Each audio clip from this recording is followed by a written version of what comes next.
It is a Thursday edition of Bird 65 here on the JAKIB YouTube channel. You got your Mac and Mac guys, Jody McDonald and John McMullen, here to talk about the Eagle moves that weren't, as far as claiming players go, but reclaiming for the practice squad. They were pretty busy and got all their guys home. John McMullen's been covering it for the last 24 hours. Did you get a nap at least, MacMan, with all these machinations going on? I was going till about 9 o'clock last night when I finally tapped out and turned on some AEW wrestling. So I missed the beginning of that show. Didn't see your girl. I don't know. I was in and out, but I thought she was going to have a match. They just did a quickie hit interview session with her, but as always, looking phenomenal. And she'll be joined by her boyfriend soon, I think, Adam Cole. So, yeah. But anyway, people aren't interested in that. I do think 27 league wide. We put the over under at 30 for waiver claims. Every year this happens. I gave that tortured analogy a couple days ago. I'm not going to go down that route, but I want to tell people, please remember this for next year. Right. When you're hand-wringing about Travis Fulgham and John Hightower and Elijah Riley and Graylin Arnold. And guess what? They're all back. They're all back. They didn't get claimed on waivers. The Eagles have them on the practice squad. So all's well that ends well. Obviously, but 27 league wide, and obviously there's 32 teams, Jody, so that's less than one per team. Remember this for next year. That's my advice that no one will listen to. Absolutely no one. I got to give you your props because you said, it may be 30, which is, as we pointed out, less than one per team.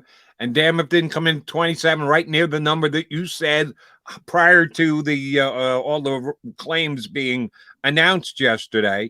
And yes, the Eagles got their entire team of cut downs through, and then back to the practice squad, all of the players that they wanted. They returned 15 guys who were in camp with them and one outside camp coming in from another organization.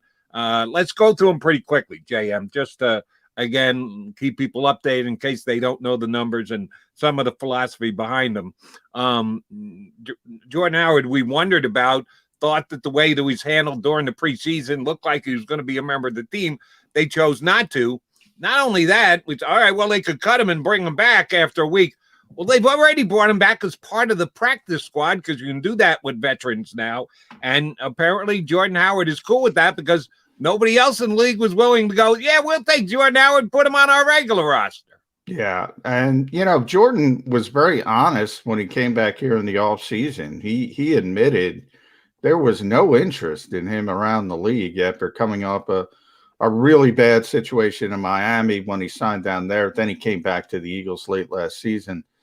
He thought maybe it was over for him until the Eagles called back and said, all right, we'll take another look. Let's see how much you have. So he didn't have a lot of options, and he was very honest about it. And obviously that continued into the summer. And best case scenario, even better. I thought the Eagles would keep Jordan Howard because they seem to like him on the regular roster.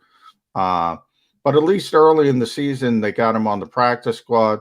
That makes him a little bit cheaper, obviously. And then you can elevate him early in the season if you need that running back. And then you can kind of gauge, Jody, from that point. Because remember, there is a limitation. You can only rise a player off the practice squad to the game day roster twice. So it's not like you can do it 16 weeks. You got to be very strategical about it. And if somebody like Jordan Howard plays really well, when you elevate him, then you'll say, okay, let's bring him up to the regular roster. And then you'll have to manipulate things and cut somebody and try to get them back on the practice squad. But this will continue throughout the process. I mean, remember, I want to say something about waivers, which I try to explain. I had a really difficult time explaining it to fans. So hopefully I explain it better here live on Birds 365. The Eagles weren't awarded any players. Doesn't mean they didn't claim any players, and I'll try to get to the bottom of that as soon as possible. It's usually really difficult to find out. But there were 5 teams ahead of them. So if any of those 5 teams took a player the Eagles wanted to claim, Well, they were awarded to that particular team. So the Eagles were in a good position, but there were still 5 teams ahead of them. So they may have claimed someone, but they weren't awarded someone. So I hope that clarifies things for people. But, Howie Roseman mentioned there's probably going to be some tweaks here and there. I'll also point out, look, all these guys are on the street now. You can negotiate with them and still bring them in. There's only 27 guys from that entire cut down that got claimed by other teams. So there's a lot of guys flooding the street, so to speak. That's bad terminology today, and I hope everybody is okay this morning. But after what went on last night in parts of the Delaware Valley, but if you look at the ability to bring people in, you have a little bit more time now. So Andy Weidel can sit and maybe evaluate people with his staff, Howie Roseman. Doesn't mean the Eagles aren't going to tweak this roster because we have so much time. And you see it around this league. There's weird things going on. People cutting specialists and telling them, might be a punter, might be a long snapper, telling them not a kicker. I think they're too valuable, but you see it all over the league, and they're winking. Some of these guys are vested veterans, and they're saying, "Okay, just go home, enjoy the day. We're going to bring you back tomorrow," and it becomes a procedural move. Which I don't like, to be honest. And, people are gaming the system. The NFL will figure this out. Hopefully they'll figure it out and shut that down next year, but we'll see. I mean, the COVID rules, who knows? Who knows? They might be here forever. They might be gone next year. Nobody knows, but everybody's doing this sort of tweaking and making these wink deals. And I don't think that's what the union wants. It shouldn't be what they want. Right. If it's going to stop, I don't know if it's going to be the NFL that stops it as much as the union stops it, because, I think it's the league taking advantage of some loopholes in the league. All right, back to the Eagles practice squad. If not Jordan Howard, they do keep Jason Huntley as well on the practice squad. That was another guy that some hand wringers might have, if they don't protect him, somebody's going to claim him. We're going to lose him. No, he's back on the practice squad as well. And the Eagles were, I would say, pleasantly surprised with some of the things that Huntley did in summer. It became a numbers game and the like. If they are going to call a running back up from the practice squad, do you think it's more likely Huntley or Howard? How do you think that plays itself out? Well, I think if they need a running back, it will be Howard. If they need a kickoff returner, it would be Huntley. So it kind of depends on what you need in a particular week. But if they want somebody just to play the position, it's going to be Jordan Howard, at least early in the season. And let's be honest, I mean, you probably don't need a fourth running back. The question is, Jamal Singleton always talks about traits. What kind of trait do you want for this particular game against Atlanta? Do you want a between the tackles runner? Because you don't have one. I mean, look, Miles Sanders is a great runner, but he's not, he's not Mike Allstott between the tackles. He's not banging into people, moving the pile. Certainly Kenny Gainwell and Boston Scott are undersized. They're not that guy. So if you want a guy to pick up 4th and 1, if you want a guy for goal line work, it would probably be Jordan Howard.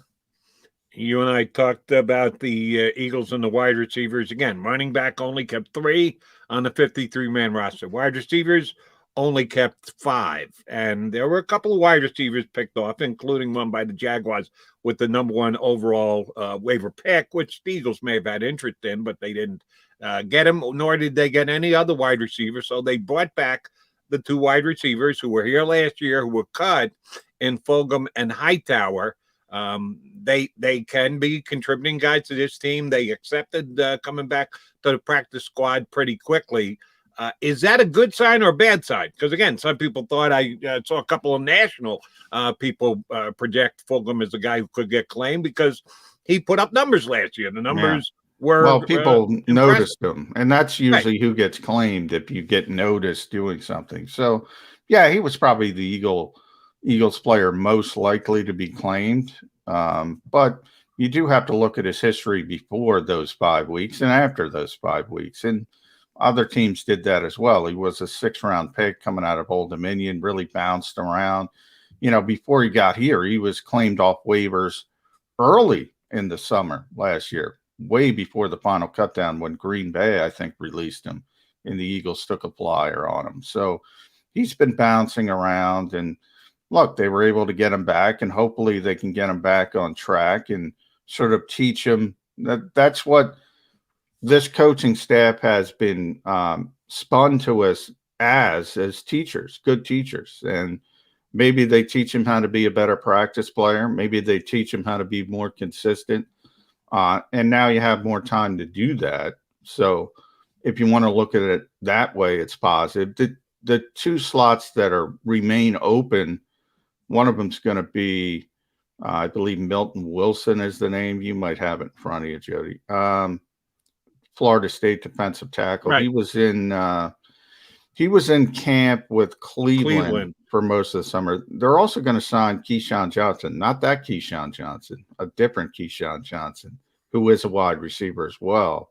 He was in camp with the Cardinals. I believe he was a 6th-round pick out there last year. So they're going to bring in another receiver and sort of, who knows? You have Bolgum, you have Hightower, you have Johnson. Maybe one of them turns into something. Another position I want to get your take on it, because we talked about it yesterday, and he was one of the guys that you said was a tough call for you when you were putting together your 53, and that's cornerback Craig James, who is a proven specialty teams type player. When Eagles put together their 53, looked a little light on special team contributors to me, although I hadn't realized that J.J. Arcega-Whiteside at some point had become an ace special teams player. Somehow I missed that, but the coaching staff was able to determine that. But Craig James on the practice squad, if they're having issues with special teams a couple of games into the season, he's a guy who might get a nod. Yeah, and to Howie's credit, if you go back to his press conference after the initial cutdown, he mentioned, and they've mentioned this last year as well, we don't look at this as a 53, we look at this as a 70. And for the Eagles, it's 70 because they have Matt Leo, who's got an exemption for being an international player. And this is, Craig James is probably a perfect example. They probably weighed, they're talking about, it's pretty obvious they wanted to keep as many of their young players as they potentially could that they think have at least, pretty high ceilings as players. And they risked losing some more veteran types who are probably more ready to play right now. Craig James would be in that category as well, thinking they could get him through waivers, and they're right. So you got to give them credit for that. And now they still have him. They can elevate him. They can manipulate him. They can bring him up to the roster when they need him. So it worked out for him. Yeah, they did. It's a calculated risk, and it was one that they didn't have to pay a price for. And yeah, we spent these last 2 days, yesterday in the first 20 minutes of today's show, talking about guys who are on either the back end of the roster and or on the practice squad. And usually that's not going to move the needle a whole hell of a lot. If it moves it at all, then it's significant. And that's why we're going to talk about it. And it may move it some, but is these moves, these players, these machinations going to take the Eagles from 7-10 to 9-8 somewhere, though, 3-game difference because of guys that we're talking about today? Highly unlikely, but you never know, and that's your job if you're Howie Roseman and his staff, is to make sure you give the coach the best talent that they possibly can. So let me go there next. After judging all these moves the Eagles made, all the decisions they made, like the one they just made, and we gave Howie credit for with Craig James, how much input do you think the coaching staff actually had here? I think they have input, but it's, as coach, one of the problems with the coach GM dynamic everywhere is that the GM has to think about more than right now. And the coach has to think about right now. Now, typically, especially if you're coaching for your job, in theory, Nick Sirianni should have at least a couple years, certainly 2 years, before people start going down a negative path if things aren't going positively. So he's not one of those lame ducks who have to win. They have to win every game, and they're going to be pounding the table for every player they think is ready to play right now versus a 6th-round pick like a rookie defensive tackle that looked overmatched in the preseason, or a 7th-round pick that is changing positions and probably isn't ready to play right now. They're not going to want those guys on their roster. And sometimes the GM has to say, look, these guys, they got to be realistic and say, these guys are going to be around here longer than you are, so I'm keeping these guys. So you have this disconnect, and hopefully we'll get to talk about that with Vinnie Serrado here in a little bit. For now, Nick's going to be here. So he's got a little bit more room to understand, maybe it's a good idea to keep some of the younger players versus the Hassan Ridgeways of the world, for instance, who, again, if you needed somebody to play right now, defensive tackle, Fletcher Cox, Javon Hargrave weren't there, you probably want Hassan Ridgeway. But how long is he going to be here? Maybe one more year, and now he's not here at all. So you kind of have to weigh that stuff, and some of those are difficult decisions. Give me a read on the 70, if you want to call it that, because, practice squad players are practice squad players. You can protect them on a given week, but there is always the possibility that someone could scoop in and snap them up and take them away for you. So I think people understand the derivation between the 53 on the roster, all yours, the 70 overall, which are pretty much yours, but not completely yours. Evaluation of the entire 70, playing to what Jeffrey Lurie said last offseason in the announcement that Doug Peterson wasn't going to be back, the Eagles are a team in transition. Young enough, not quite young, trying to hang in as best they can. We've discussed it several times over the summer of moves that the Eagles made where they're not completely taking that step backwards to take 2 forwards. They're taking we'll hang in here in the NFC least this year. How do you judge, because it was all speculation at the time, now we actually have a roster we can put under the microscope. Did Howie Roseman uphold his boss's statement that this is a transition year for the Eagles? Yeah, I think he did, because he leaned on the developmental players more than those fringe veteran players. And the concern with the Eagles is, you said, look at the roster. They're about, 25, 30 deep, where you'd say, I'm comfortable with this guy.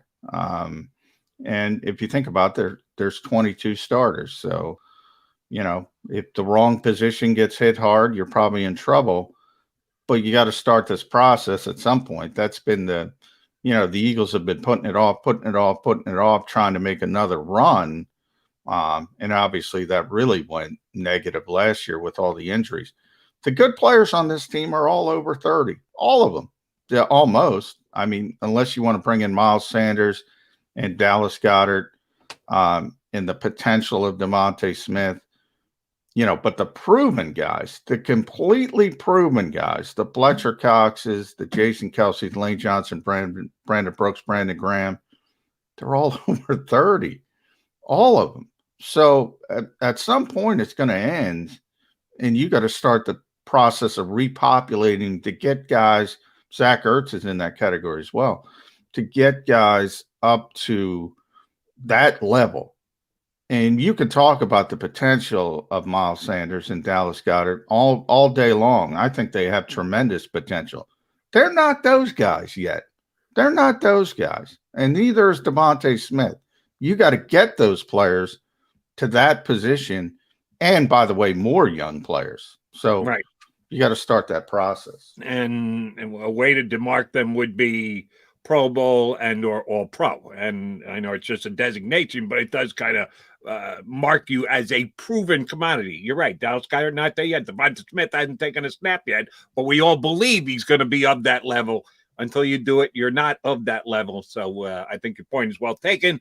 And, oh, by the way, Zach Ertz, we will get to him because I got one issue with Zach yesterday, who I know you got a chance to talk to yesterday. All right, not one-on-one, zooming your life away, as always, but I got a Zach Ertz point that I do want to bring up. We are scheduled to talk to Vinnie Serrado, former general manager of the Washington football team.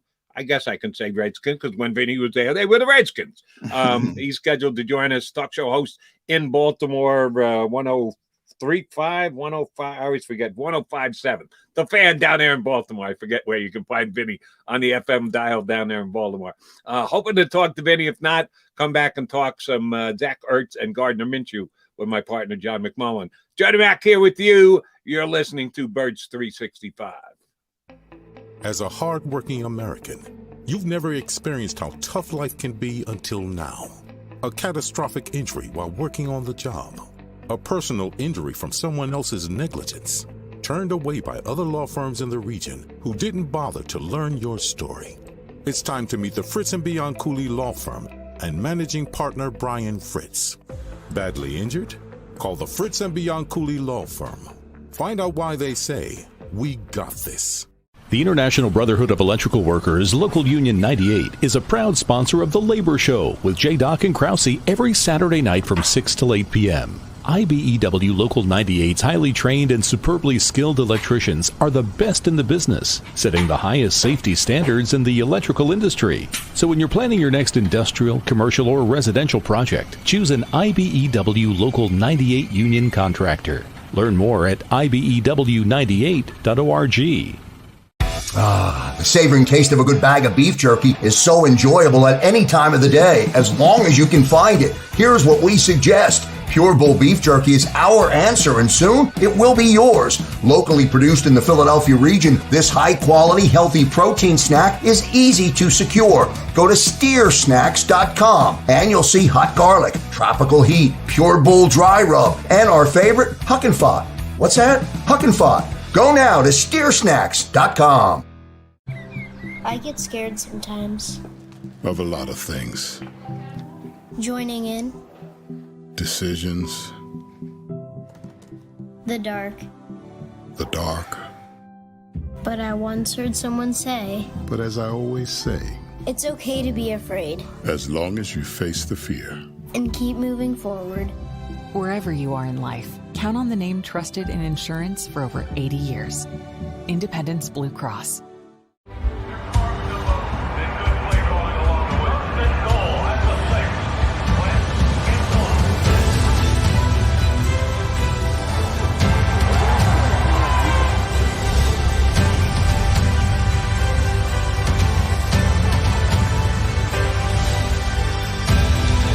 On the field of life, First Trust Bank is there for you. 7 on 3. 1, 2, 3. Because Philadelphia dreams deserve a Philadelphia bank.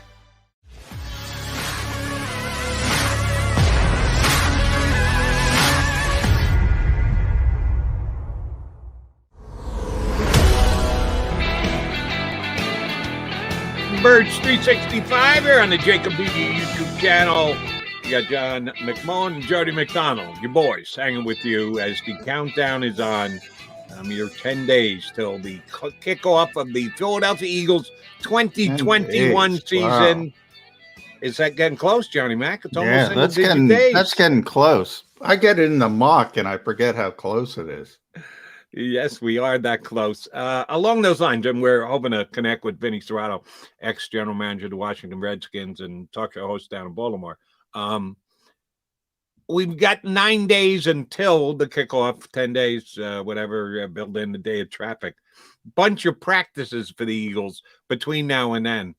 What do you think Nick Sirianni is emphasizing in these practices? You guys don't have full access like you did during the preseason, be there for the entire practice.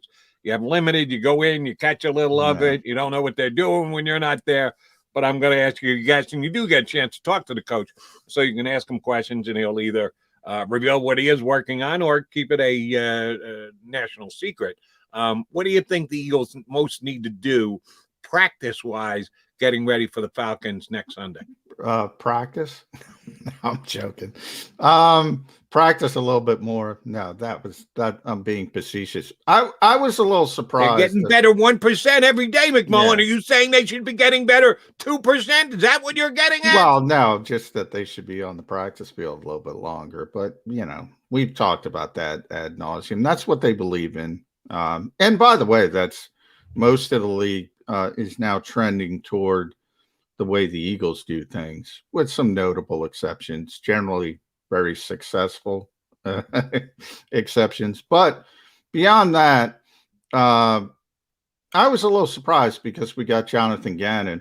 Look, we last time we had Nick, we had to talk about the roster, so you really couldn't get into the start of the regular season or even, what you're trying to do from a scheme or X's and O's standpoint.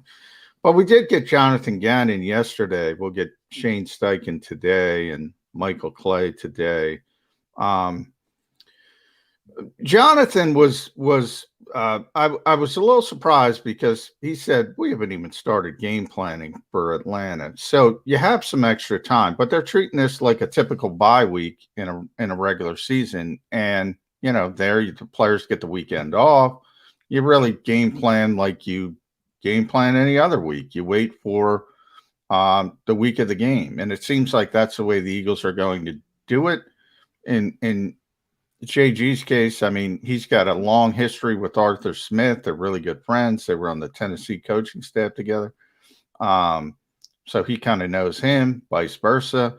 So I think they have a advantage or maybe disadvantage from that standpoint, depending on who takes advantage of that knowledge of each other a little bit better. But I did think it was interesting that this young rookie coaching staff and so many new pieces to it isn't taking the extra time to focus on the Atlanta Falcons. But then when I take a step back, it's probably a good thing. You don't want to get hyper focused. You want to work on yourself. We always talk about in football, I think X's and O's are dramatically overrated. It's about execution.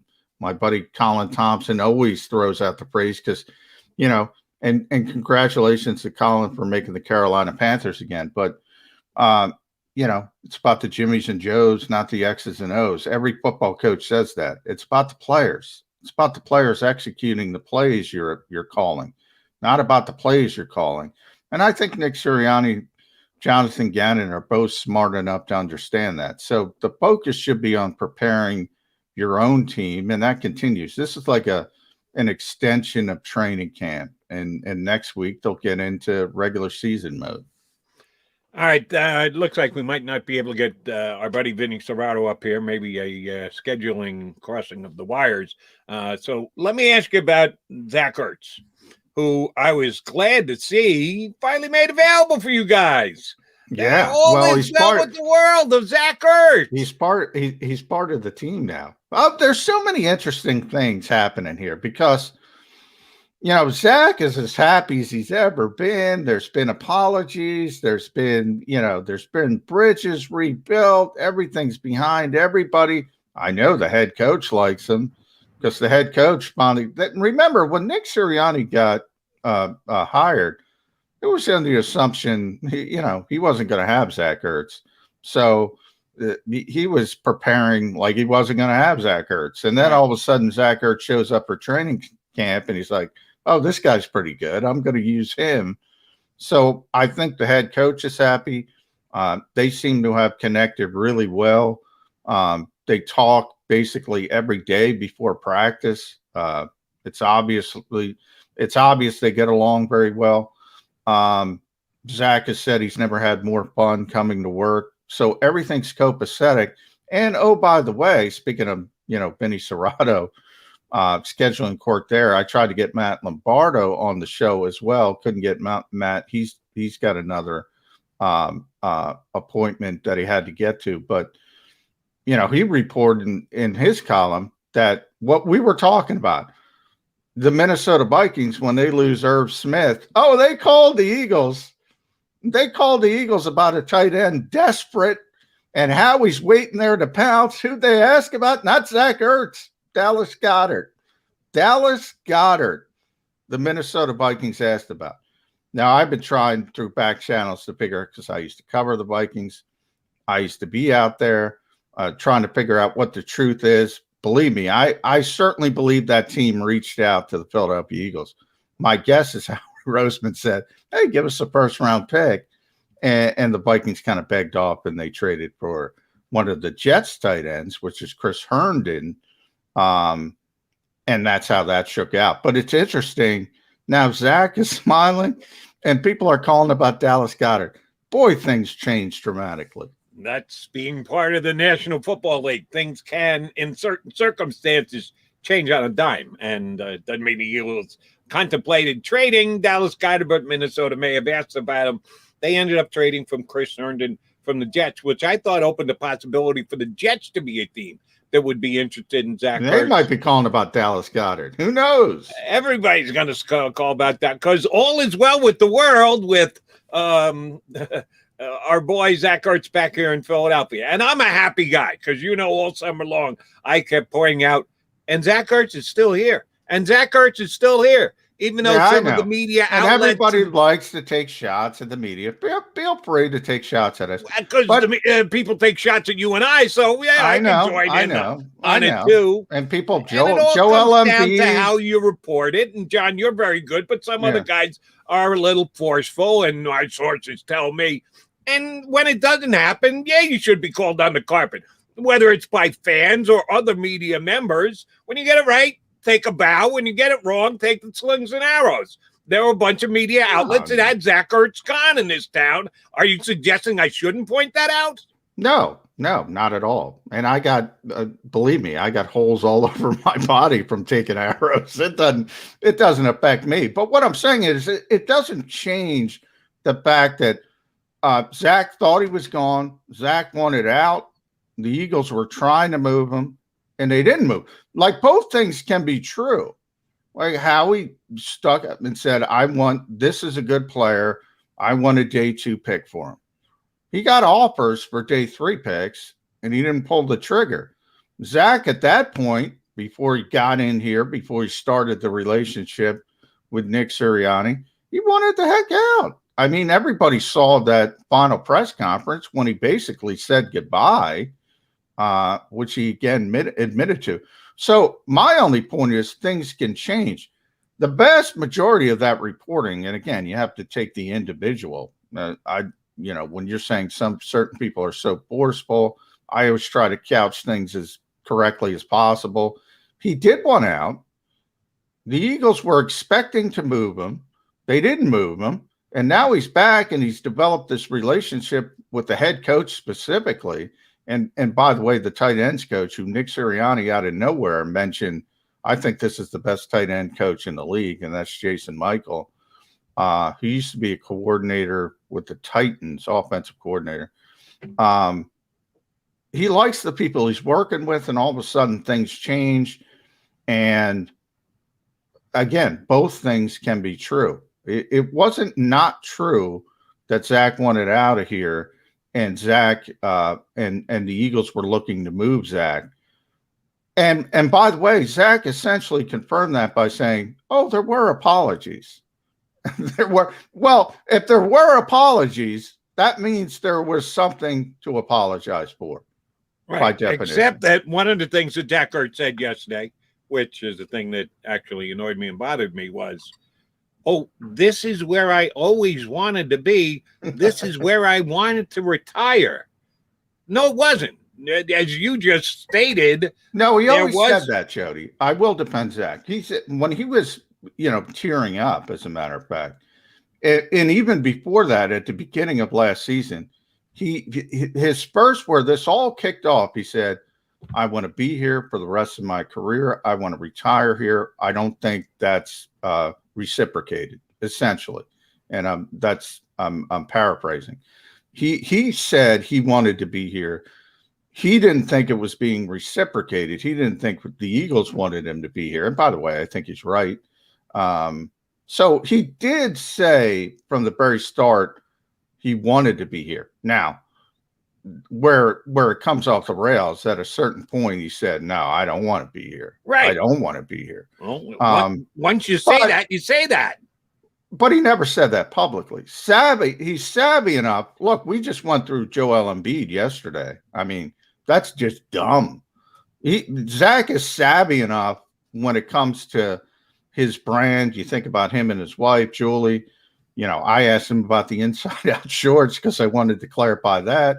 He said, we're a Reebok family. That's what it was about. Julie Ertz has a Reebok contract. He's savvy. He understands, you know, you got to placate the fan base as well. And look at how it goes over. I mean, they buy it hook, line, and sinker. I mean, you know, God bless him. He's a great player. I'm happy for Zach for this reason. And Harold Carmichael is in the Hall of Fame. So congratulations to Harold as well. Zach Ertz is going to be the all-time leading receiver again for the Eagles. Correct. From a reception standpoint. Looked like it was going to be done last year easily with a typical Zach Ertz season. We know what happened. And now he's going to have an opportunity to, again, reach that sort of franchise lore, going to be in the Ring of Honor. This is one of the great players in this franchise's history. Well, you mentioned last year we know what happened. Well, we know what the numbers ended up being last year. Oh, by the way, we should talk about his health as well. That's kind of the question I was getting at. We don't know what happened. Maybe you can explain to me what happened, because his numbers, as compared to other years, were down. Take away the injuries and the time that he missed and the games he didn't play. How much of it was Zach was hurt, Zach dropped off, Carson was bad? Last year was not a good year for Zach Ertz. That's one of the reasons why he sat there on the bench at the end of the last season, because he knew the Eagles were not likely to negotiate a long-term extension with him at the numbers that he wanted. And you can't blame the Eagles because he had a down year. Now, there are a lot of contributing things to that down year. Tell us John McMullen's reasoning behind Zach Ertz not breaking the receiving record last year, when a lot of us thought he was going to do it coming into this season.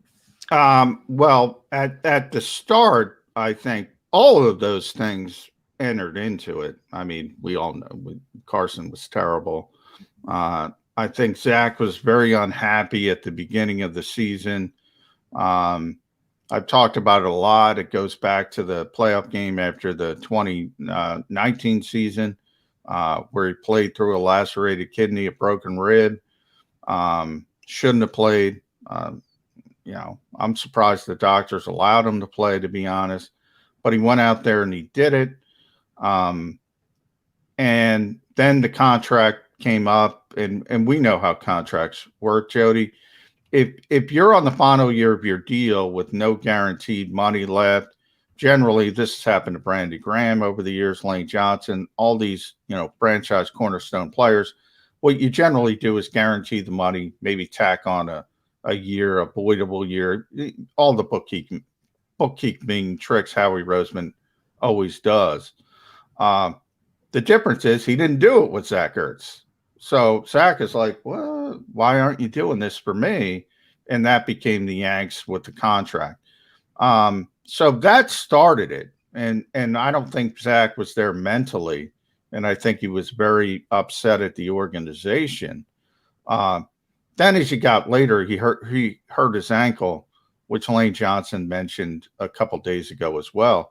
Turns out he had to have surgery. He was on either crutches, a walking cast, or a walking boot for 2 months in the offseason.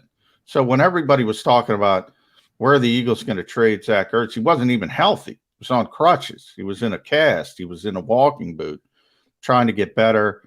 Actually, he and Julie, who also got injured at the same time, were living in Jordan Hicks's house out in Arizona, rehabbing together. Then he finally got healthy, and things started to go in a more positive direction. And by the way, I give a lot of credit to that. I mentioned it a little bit.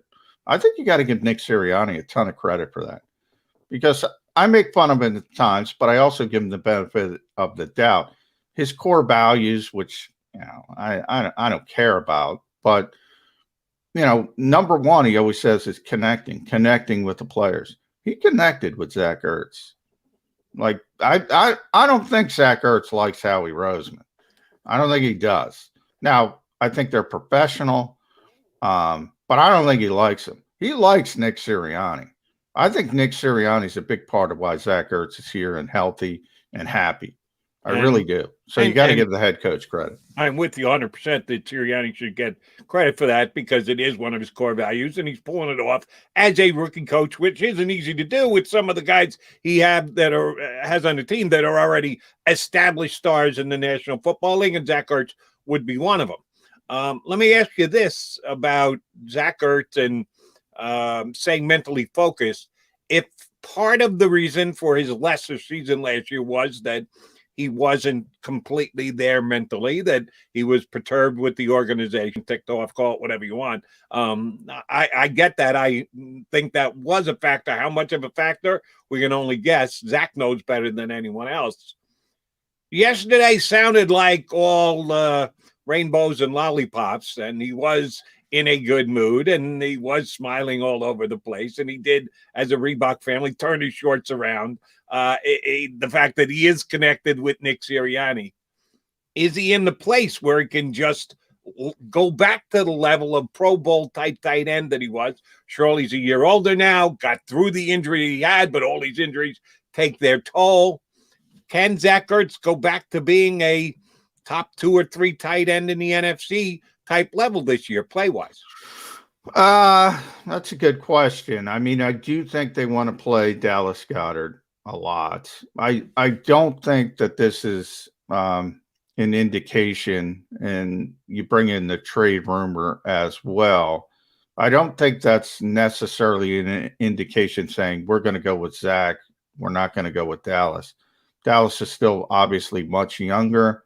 Now, maybe his contract situation is mucking things up a little bit because he was one of the guys the Eagles have been working on an extension with. Well, it hasn't gotten done to this point. So, maybe they're not happy with that aspect of it. So you have to throw that curveball into the equation as well. But I do think they value Dallas Goedert as a player a lot. He's got a lot of potential. And then you start talking about Nick Sirianni's philosophy, which he's also honest about. He wants 3 receivers on the field. He's admitted that. He's admitted that on more than one occasion as his base offense. Obviously, you're going to have different – he's going to play 12. He's going to be empty set at all times. But when you do the percentages, 11 personnel is going to be number 1. That's what he wants to do. That's what most of the NFL wants to do. So that complicates matters. But the Eagles don't have the receivers to do that right now. I mean, you can't – Nick Sirianni wants to win football games. And look, maybe Jalen Reagor turns the corner. Maybe Quez Watkins turns the corner. But I got to tell you, if I'm Nick Sirianni and I'm putting my head down on the pillow at night, I'm a lot more comfortable with Zach Ertz and Dallas Goedert than Jalen Reagor and Quez Watkins. So I'm going to find a way to get him on the field. Let's see what Nick does. I agree with your read on it. You can have your desires, but the players and their capabilities are probably going to rule the day. I think Nick Sirianni is smart enough that and is paying close enough attention to his own practices and what's going down when he's got his team on the field. You can put the best groupings out there that have the best chance to make plays, move the football down the field, stick it into the end zone. And if that means being in 12 more than 11, he'll be in 12 more than 11. That's my belief on Nick Sirianni. We'll see how it plays out. Question for you. The season is now over. Damn, did that go fast? We haven't even started yet. Now I got the season over. And the numbers say Zach Ertz is the Eagles' leading receiver, period. Any position. He's got more catches than anybody else, including our guy, Devonta Smith, which I don't know is going to happen. This is a hypothetical for those of you watching Birds 365. This is not a Jody Mack prediction. I'm setting up a hypothetical question for John. And some of these are outrageous, and some of these are possibilities. I do believe this is a possibility. that Zach Ertz, if he stays healthy, he absolutely could lead the Eagles in receptions this year. Probably not yards, but certainly receptions. And let's say he leads the Eagles in touchdown receptions too. 8, 9, maybe even 10. And he has this bounce back year off what he had last year, which isn't going to be all that hard. And he certainly outperforms statistically Dallas Goedert in, let's say, a right down the middle split of tight end snaps that the Eagles are in 12 as often as they are. He's the one tight end when they're in 3 or 4 wide receiver sets, but he and Goddard end up taking the same number of snaps. And oh, by the way, Zach Ertz puts up better numbers. How did the Eagles go forward with the tight end position? Boy, that's difficult because, and this again is not only the Eagles, and this is, where I wish we could talk to Vinnie about this as well, and we'll reschedule Vinnie for later. But, Zach is 30. I believe his birthday is in November, so he'll be 31 during the season, 32 during next season. Jody, how the 30 is a dirty word in this league. They don't want to pay 30. They don't want to pay over 30 players, but they do. You've seen it and that's part of Zach's problem. You've seen it in this organization. They keep giving Jason Kelce an extra year as he continues to perform. I think it would be Brandon Graham as well.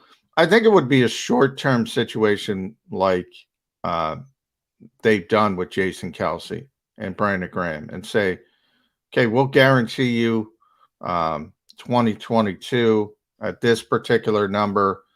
And, then we'll reassess in the spring if we're going to go forward. If Zach is amenable to that, yeah, I think, especially if he continues to have a good relationship with Nick Sirianni. And by the way, if he leads this team in receiving, he's going to have a good relationship with Nick Sirianni. So I think as long as he's amenable to that type of format where he's, another Jason Kelce, another Brandon Graham, you do the year and then you revisit it. I think, there's a potential. Right. And you mentioned 30 is a dirty word in the National Football League. Kind of depends on the organization. More dirty with other organizations than some. I'll just note that Travis Kelce is 31 years old and will turn 32 in season. And the Kansas City Chiefs don't seem to be looking. Well, that's part of the problem. That's why I brought up the Eagles have those players as well. The Eagles have the over 30 players they pay.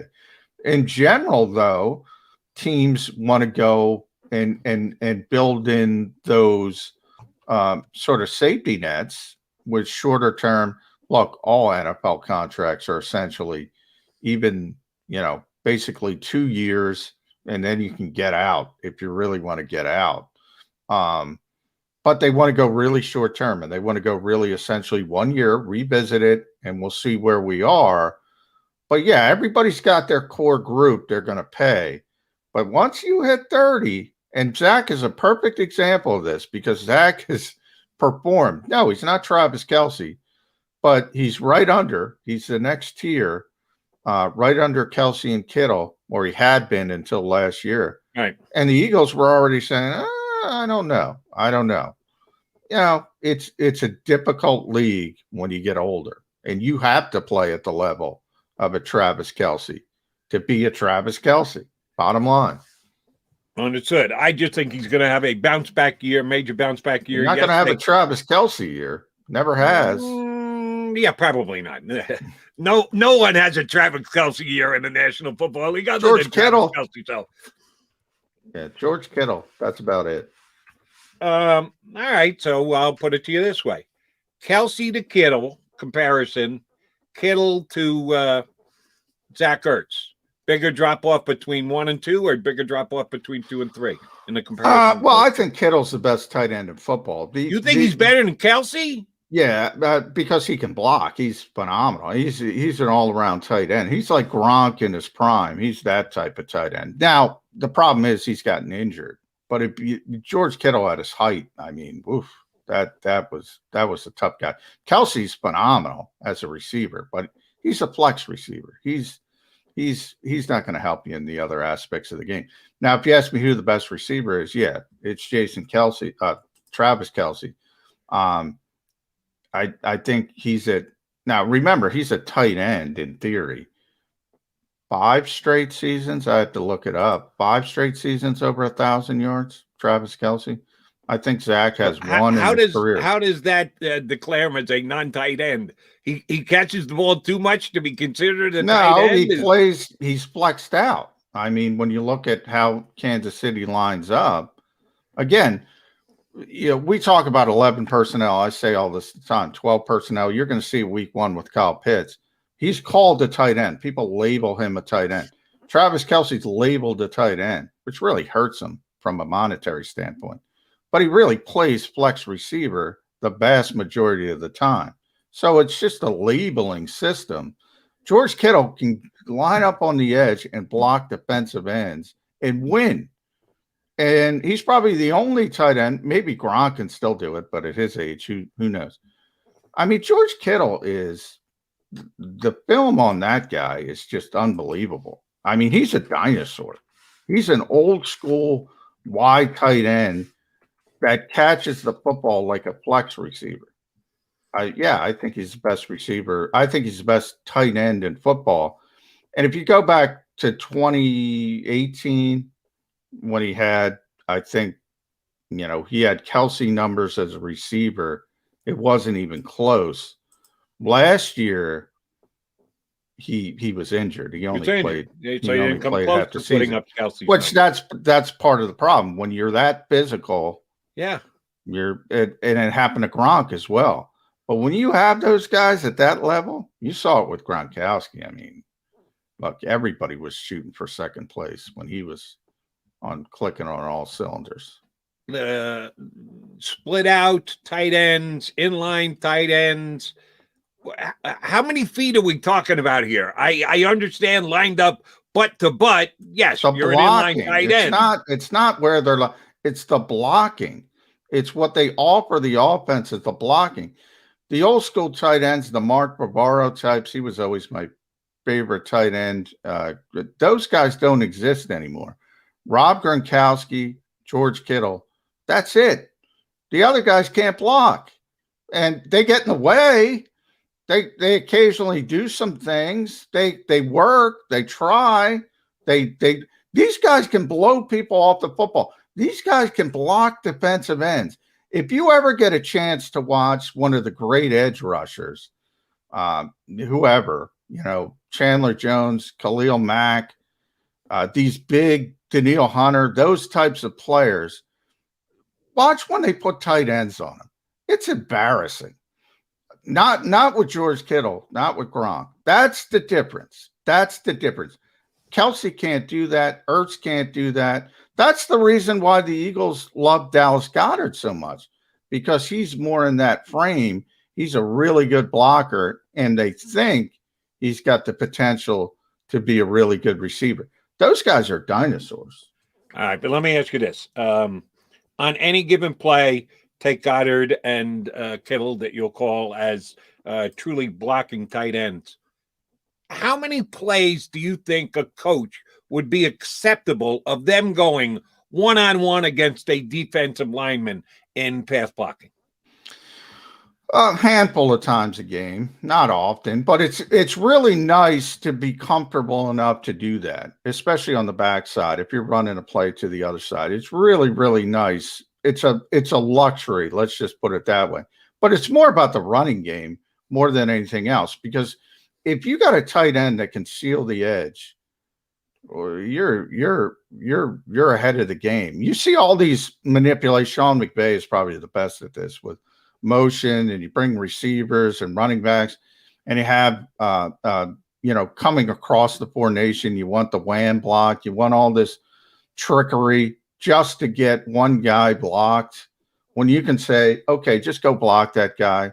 that makes things a lot easier for a play caller, for an offensive game planner, that I don't have to worry about all the eyewash, risking, is everybody on the same page? Are we going to get pre-snap penalty, pre-snap motion, just to do the simplest thing that you can line up Dallas Goedert, George Kittle, player like that, and say, just go block the guy. Understood, but maybe I'm more like an offensive head coach and a coach who's going to worry more about what is your production on the play at the end of the day, not breaking down the game film and giving someone a grade for the kind of block that they threw. Give me the tight end that gets yardage and touchdowns. I'm probably but I'm the reason I get to 8 and 9 with the Philadelphia Eagles, and obviously you've gotten to the same point. Now, I don't know how you got there, but I got there because they can block people and they can rush the passer. That's why I get there. When you can't block people, you can't do anything offensively, period. I mean, if you have a bad offensive line, if you have a bad pass protection from the running backs and when they're picking up blitzes, if you got a tight end who can't block, you got to figure out a way how to block people before you can do any of that other stuff. You got to figure out how to get people blocked. So I think that's the most important. And Howie Roseman said that again, Jody. We built up front, both sides of the football. And by the way, they're right. The Eagles are right. That's how you have to build. Then you fill in the rest of the stuff. And when you get the rest of the stuff with the ability to block, then you turn into the Kansas City Chiefs, the Tampa Bay Buccaneers. Here's where I agree with you but disagree with you over 2 different points. Number one, I agree with you. Yeah, that's part of the reason why I got the Eagles at almost a 500 team coming off a 4-11-1 season. They got healthy on the offensive line. Lane Johnson is back. Brandon Brooks is back. Jordan Mailata will be better. Kelsey's still Kelsey. Isaac Seumalo's a damn good guard. Yes, that's the reason why I think the Eagles have a chance to be better. But that is also the reason why I'll take Zach Ertz over Dallas Goedert. I got 5 good offensive linemen. I don't need to have the tight end doubling down on the pass rushing defensive end because I'm going to have faith that Mailata and or Lane Johnson is going to be able to get the job done one-on-one. That's why, as a head coach, if I had the choice, I got a good combo guy. I got a guy who can help in the running game, blocking, is a guy who, whether he's tight to the line and or split out, you're bringing him back for the wham back, is going to be able to make a good block. I understand the importance of that and what it could add to your offense. But measure that against a guy who actually does get downfield, does catch the ball, does get touchdowns. Yeah, I'm going to lean toward I'll take a chance with a little less blocking and stand behind my offensive line of 5 guys and expect them to do the job one-on-one against all the guys they're matching up against and give me that extra added weapon down the field. I mean, it depends but you're acting like George Kittle and Dallas Goedert aren't weapons. That's the beauty of them. They are weapons. I mean, the Eagles will tell you, and one of the reasons they love Dallas Goedert, he's more athletic than Zach Ertz. He's got one of their disappointments is they haven't been able to flex him out as much as they would have liked to because they need him as a blocker so much. And it probably more so last year because of all the injuries. They needed him to help out more of the inline type of stuff. You're right. If the offensive line is doing a better job, you have more opportunity. My point is, but if you have both, and again, I go back to Rob Gronkowski being the most notable example of this. If you have both, it's better. Kittle's both. Gronkowski's both. The Eagles think Dallas Goedert can be both. It's got to be better. You know, he's better than Ertz, but I don't think he's going to put the numbers up. I don't think he's going to produce the way that Ertz is going to produce. And well, until he does it, it's hard to project it. But those guys have done it. The Kittles of the world and the Gronks of the world, they've done it. You've seen it. Those are the best tight. I mean, Gronk's a first ballot Hall of Famer. Kittle's way too early in his career. Right. But that's the best tight end of a generation. And number 2 ain't close. I'm talking about Gronk. Last point on this, and we got to take a timeout to get to hour number 2. if you're a general manager, free agent, both are available this offseason, 1 year deal, not multi-year, not spread the money out, 1 year on the cap, same exact price tag, whatever it is, 10 million, 12 million, 14 million you had to pay for it just for this one season. Who you signing, Kelsey or Kittle? For one season, do I have Patrick Mahomes or do I have Jimmy Garoppolo? Doesn't matter. Then it matters to me. If I have, you get what I mean. Not because Kelsey has a relationship with Mahomes. I would say no. Here's who you have. You have Aaron Rodgers. Not the relationship. Aaron Rodgers is your quarterback, and you get to choose between Kittle and Kelsey. Health is the biggest input, but if George Kittle's healthy, he's the best tight end in football. I'm taking George Kittle.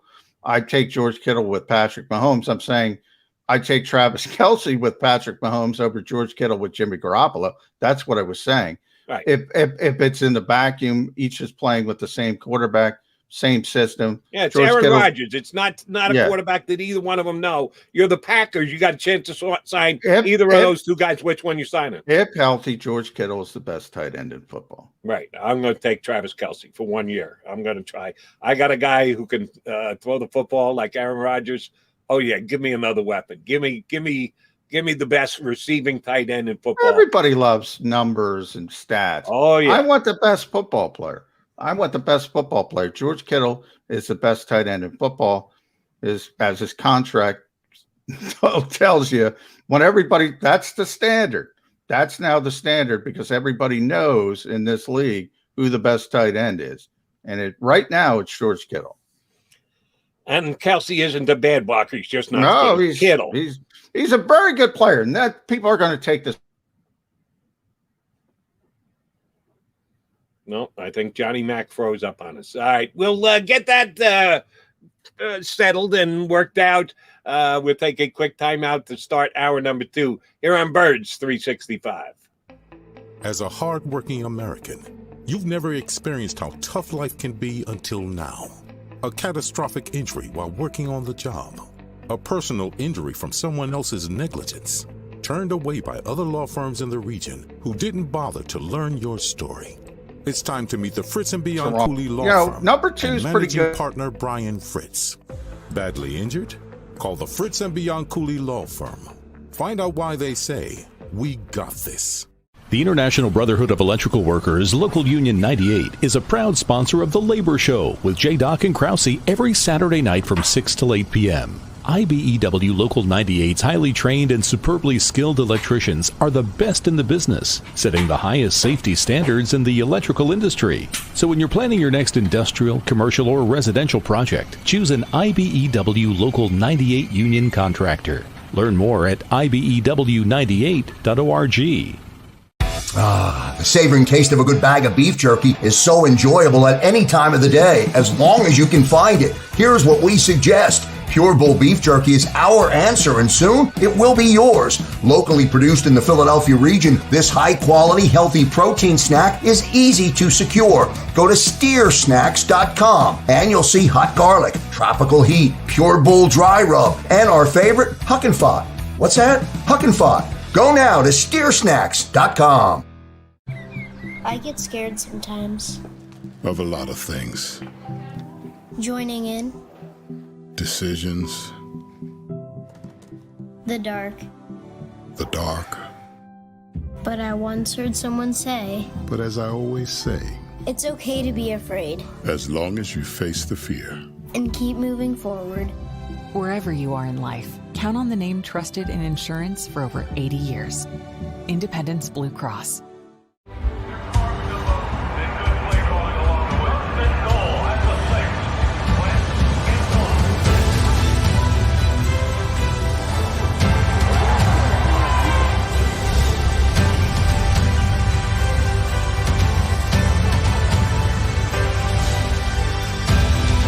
On the field of life, First Trust Bank is there for you. Champions on 3. 1, 2, 3. Because Philadelphia dreams deserve a Philadelphia bank.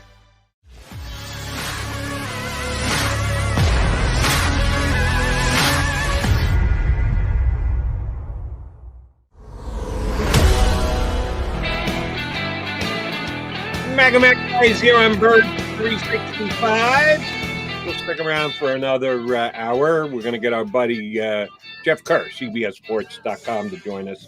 Apparently, the mishap with Vinnie was I asked him to come on the show a couple days ago, and he said, yeah, he could do it. And in the text that I sent to him, I said, in our 8:20 spot. And then when I sent him the reminder text last night, I just said the 8:20 spot.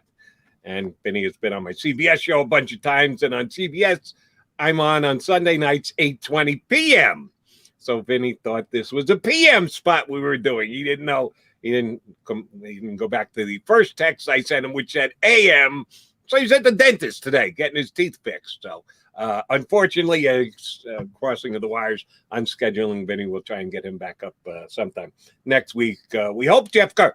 Are we sure Jeff Kerr is going to join us? I think he knows what time Birds 365 is on. He should know. He filled in for you enough when you were off the practice every single day. So we have, I would set my confidence meter at 99.9% that Jeff Kerr is going to be ready. There are always technical difficulties. You just I'm going to blame that on again. Ida. I'm going to blame. I don't know what went on there. It kind of froze up, but we got it worked out during the break. So we got an hour left to play, and Jeff Kerr is going to join us in about 15 minutes. All right, the other guy I wanted to talk about, and we did talk a lot about Zach Ertz here today. Gardner Minshew. Couple of days before you guys were introduced to the Eagles' new QB3. And he came off as a guy who's okay with being a QB3. Yeah, said all the right things, handled himself well, smile on the face, not going to rock the boat. I'm just here to learn the system and do anything I can to help this team. Either he was well-schooled or a guy who can manage it his took 48 words hours to school him, so he's probably well-schooled. But before I want to get into Gardner Minshew, I do want to say the biggest news from Gardner talking was we finally have confirmation, Jody. Nick Sirianni won. He won a horse game against Gardner Minshew. So we finally have confirmation of Nick Sirianni winning something. He lost rock, paper, scissors to everybody, Landon Dickerson most notably. He lost the three-point shooting contest to Greg Ward. Tried to play ping pong against Jake Elliott. That did not go well. Horse, he managed to beat Gardner Minshew. Big news. That's the biggest news. And that moves him up 1% in my eye as a head coach in the National Football League because he got a W. But, Gardner available to all you guys yesterday. Hey, I'm a guy, both you and I, we've been saying the last 48 hours, be careful for what you wish. You added a quality player and you upgraded the level of the room, but could you be rocking the boat a little bit? And I pointed out that the Jaguars so worried about it that they traded him for a 6th-round pick.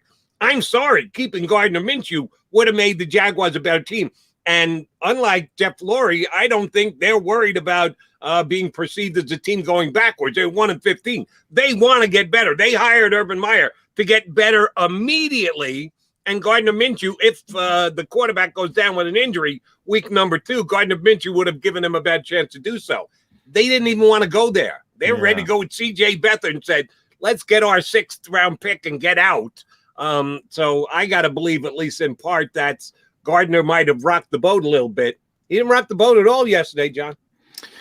No, but I think they have the luxury of sort of an obvious time issue. I mean, they traded for him 2 weeks before the start of the regular season. So you have the built-in excuse. He's got to come in. He's got to learn the system, got to learn his teammates, got to learn the coaching staff. So that takes care of early in the season. He's got to ramp up. Now, once the Eagles made the trade, I went back and I looked into some of the things that were going on in Jacksonville. I got to tell you, one that stuck out to me, Urban Meyer, as you mentioned, called this guy a competitive maniac. That was his phrase. Now, you would think Nick Sirianni would like that. I mean, all he does is preach competition. Then I went back to his interview with our old friend Chris Long, who's got his own podcast. Now, that was hilarious because Gardner got to be himself with an ex-NFL player. The personality came out. By the way, the personality came out a little bit, and you saw it peak out, but he was obviously well coached. Now, Chris asked him about the competition he was about to embark on, which you and I know, Jody, we had the same chance of being the starting quarterback in Jacksonville as Gardner Minshew. There was no competition outside of injury. If Trevor Lawrence doesn't get hurt, he's going to be the starting quarterback. We all know that. There's no competition, not in Gardner's mind.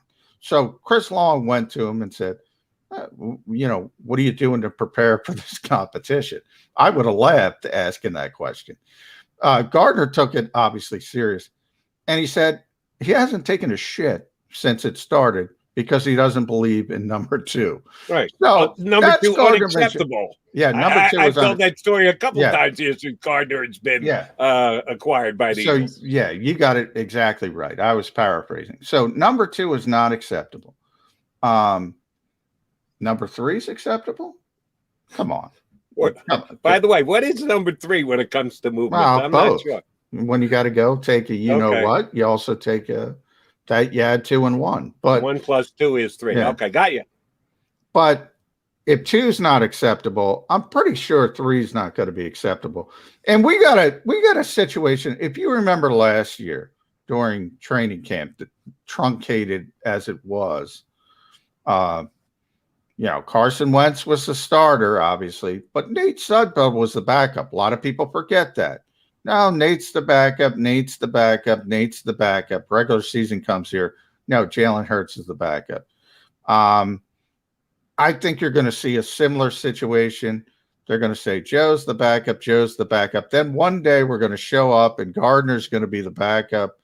And Gardner's going to be the backup on game day.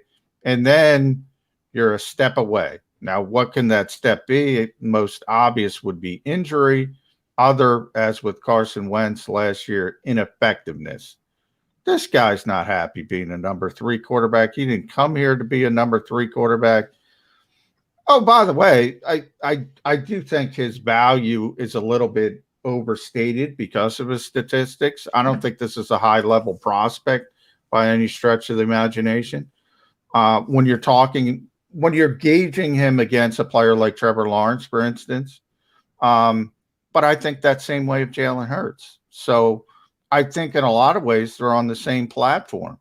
So who's better? It's not about who's got the potential to be Trevor Lawrence. Neither. It's about who's got the potential to be better between those 2 players. All right. You can either look this up or you can remember it off the top of your head. Last year, since you brought up the comparison of the Philadelphia Eagles 2020 to 2021, how many weeks last year were all 3 quarterbacks dressed? Was it every single week? No. Was it most weeks? No. Remember, they started with that goofy bring Jalen Hurts on the field right away for a couple plays. So Jalen was the backup from week 1. I don't remember. I'd have to, certainly not all the games. I don't think Nate dressed for the majority of games, to be honest. But I'd have to double check that. But he was not the backup. By week 1, the Eagles were already into their Jalen Hurts package of plays, which turned out to be 1 or 2 plays each week. So in that way, it is different. How do you think the first, and I'm not holding your feet to the fire, that this is the week that Gardner Minshew becomes the official number 2 over the fact that he's number 3 now. Just, do you think they're going to start week 1 with all 3 guys being drafted? No, it's not the same because Joe's better than Nate Sudfeld, number 1. Certainly more accomplished. He's just a better player. So that's not the same. Gardner's also just got here. So early in the season, I don't think there's a need. I think you could use that as the crutch, the excuse. Ultimately, if anybody other than Jalen Hurts has to play because of injury or ineffectiveness, if it's going to be game day, if he sprains his ankle in Atlanta, it's going to be Joe Flacco. Joe's going to be the guy early in the season. If he's out for 8 weeks with an MCL sprain, I think at that point, they're going to gear things towards let's get Gardner ready as quickly as possible. Now, when they feel that is, it's not going to be week 1, week 2, week 3, somewhere before the second half of the season, I would say. So, but will there be a week that all 3 quarterbacks will be dressed? Probably to satiate them. They all have egos. They've all been starters. Joe for a very long time. Gardner, we just talked about him being a competitive maniac. And really, you get to dress 47 now, but 48, but one of them's got to be the extra offensive lineman. If you look at the snap counts each week, look, those bottom 5 guys don't play a lot. So I think you can manipulate it to where you make all 3 happy at some point. But it's not a good situation. The fact. Oh, did John freeze up again? I guess they did get hit hard over there in his neck of the woods by Ida. All right, we'll take a quick timeout. That's okay, because we were scheduled to be joined by Jeff Kerr anyway. Our buddy Jeff Kerr, part-time host for us from CBSSports.com, going to join us next as a guest here on Bird right 365. As a hardworking American, you've never experienced how tough life can be until now. A catastrophic injury while working on the job. A personal injury from someone else's negligence. Turned away by other law firms in the region who didn't bother to learn your story.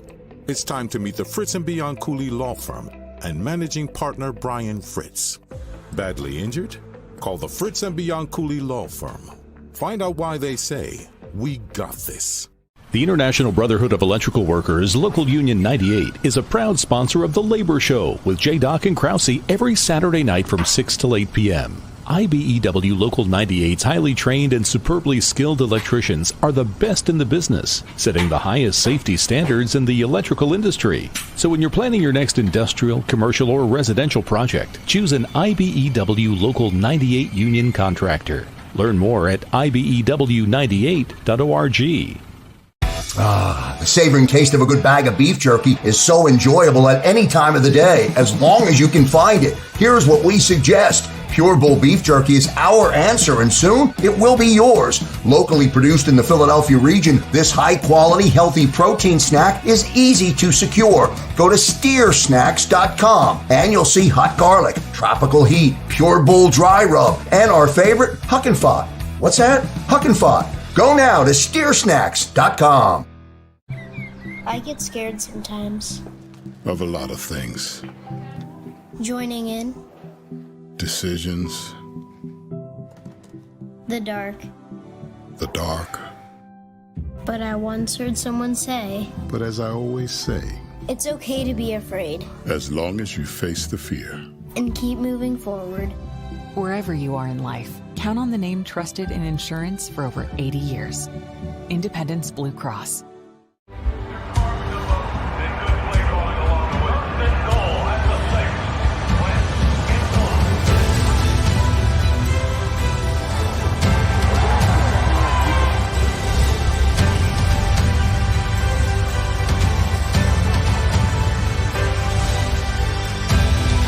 On the field of life, First Trust Bank is there for you.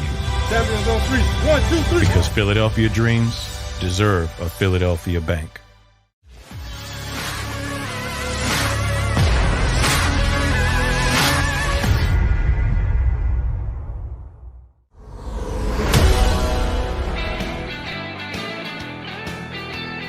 It is Birds 365. We've had this duo up before as co-hosts. We planned on punching him up as a guest, and I guess he is still a guest. It's just my co-host has disappeared. Johnny Mack has had some technical issues today here on Birds 365. Don't know if it was weather related or not, but I'm okay to go with Jeff Kerr for the next however many minutes until Johnny Mac jumps back on from CBSSports.com. JK, how you doing? Pretty good, Jody. It's been a crazy week around the NFL, as you certainly know. It's been, I didn't even really get to keep track of a bunch of the Eagles cuts. Like, I knew they cut Travis Fulgham and a couple other guys, but I kept hearing, hey, did you hear Ty Johnson got cut? Did you hear Kiki Kuti got cut? All these receivers. And, you're trying to put everything around. And I had to track I think it was like a total of 600 cuts around the NFL on Tuesday. It's pretty insane. There were a ton of cuts and 27 guys who were claimed off waivers. You mentioned the former Charger receiver who was grabbed by Jacksonville, probably with the first overall waiver claim. The Eagles ended up not claiming a wide receiver. We speculated yesterday if they were going to make a claim, that position seemed to jump out more than any others with the availability of the guys who are out there on the wire. Surprised that the Eagles didn't get a wide receiver as far as the claim goes? I mean, here's the thing, Jody. We don't know if they actually put in a claim for Ty Johnson because he went to Jacksonville, obviously. In Jacksonville, they could have claimed 53 guys if they wanted to. That's just how waivers work. But, yeah, I was kind of surprised. I thought maybe Colin Johnson, because of Dave Caldwell picked him, and, he kind of had a strong finish for them last year, had the repetitions with Gardner Minshew. Maybe that would be something. But overall, there just wasn't that much available outside of Ty Johnson, at least in my opinion. They did get Keyshawn Johnson from the Arizona Cardinals, and Cliff Kingsbury spoke very highly of him when he cut him. He said, it was just tough to cut him, but overall, just the Cardinals are really deep at wide receiver. So the Eagles were able to get him, but I was kind of shocked. I thought maybe they put in a claim for one of those two players earlier. And they did bring back two guys to their practice squad at the receiver position, both Fulgham and Hightower, guys who were here last year. And we all know Travis Fulgham's story. He had a group of games that he was one of the better wide receivers in the league, not just the best wide receiver. On the Eagles, he matched up with any other wide receiver in the league. But prior to that, he hadn't done much. After that, he didn't done much with a lot of speculation as to why that was the case. His explanation was, well, they didn't put him out there. They didn't give enough reps in the offense. They didn't call his number often enough with Alshon Jeffrey being activated. Well, okay, maybe, but maybe you didn't get open enough. Maybe you didn't show it in practice enough. There seemed to be enough of a debate and maybe even a disconnect that I wasn't sure Travis Fulgham was going to come back. When no one claimed Travis Fulgham, which I saw national speculation yesterday that he was the guy who absolutely could get picked off the waiver wire, he didn't. The Eagles decided to bring him back. Do you think that Travis Fulgham is going to get elevated and make a contribution on this team this year? I think he could. I think right now, I think he needs to get his game straight.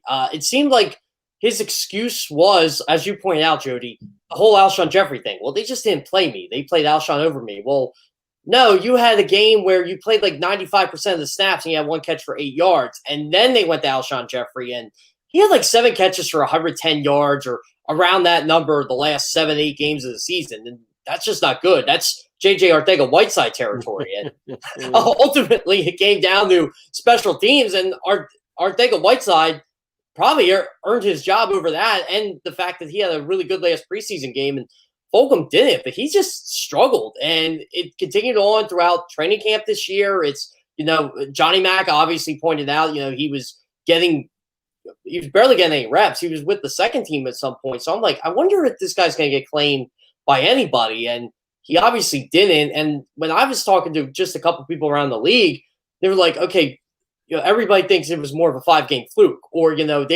someone actually pointed out to me they were trailing in a lot of those games. Remember that? And they were just kind of trying to stay in the game. And that's when he was making a lot of his catches. So I'm like, okay, so what's the deal here? Like, is this guy good? Is this guy bad? And I'm just thinking to myself, well, I think the Eagles are kind of lucky they were able to get him back. I don't know if he'll actually be promoted to the 53 like in the next couple days. We'll see. But overall, I do expect him back on this roster this year at some point. I don't know how much he's going to contribute, though.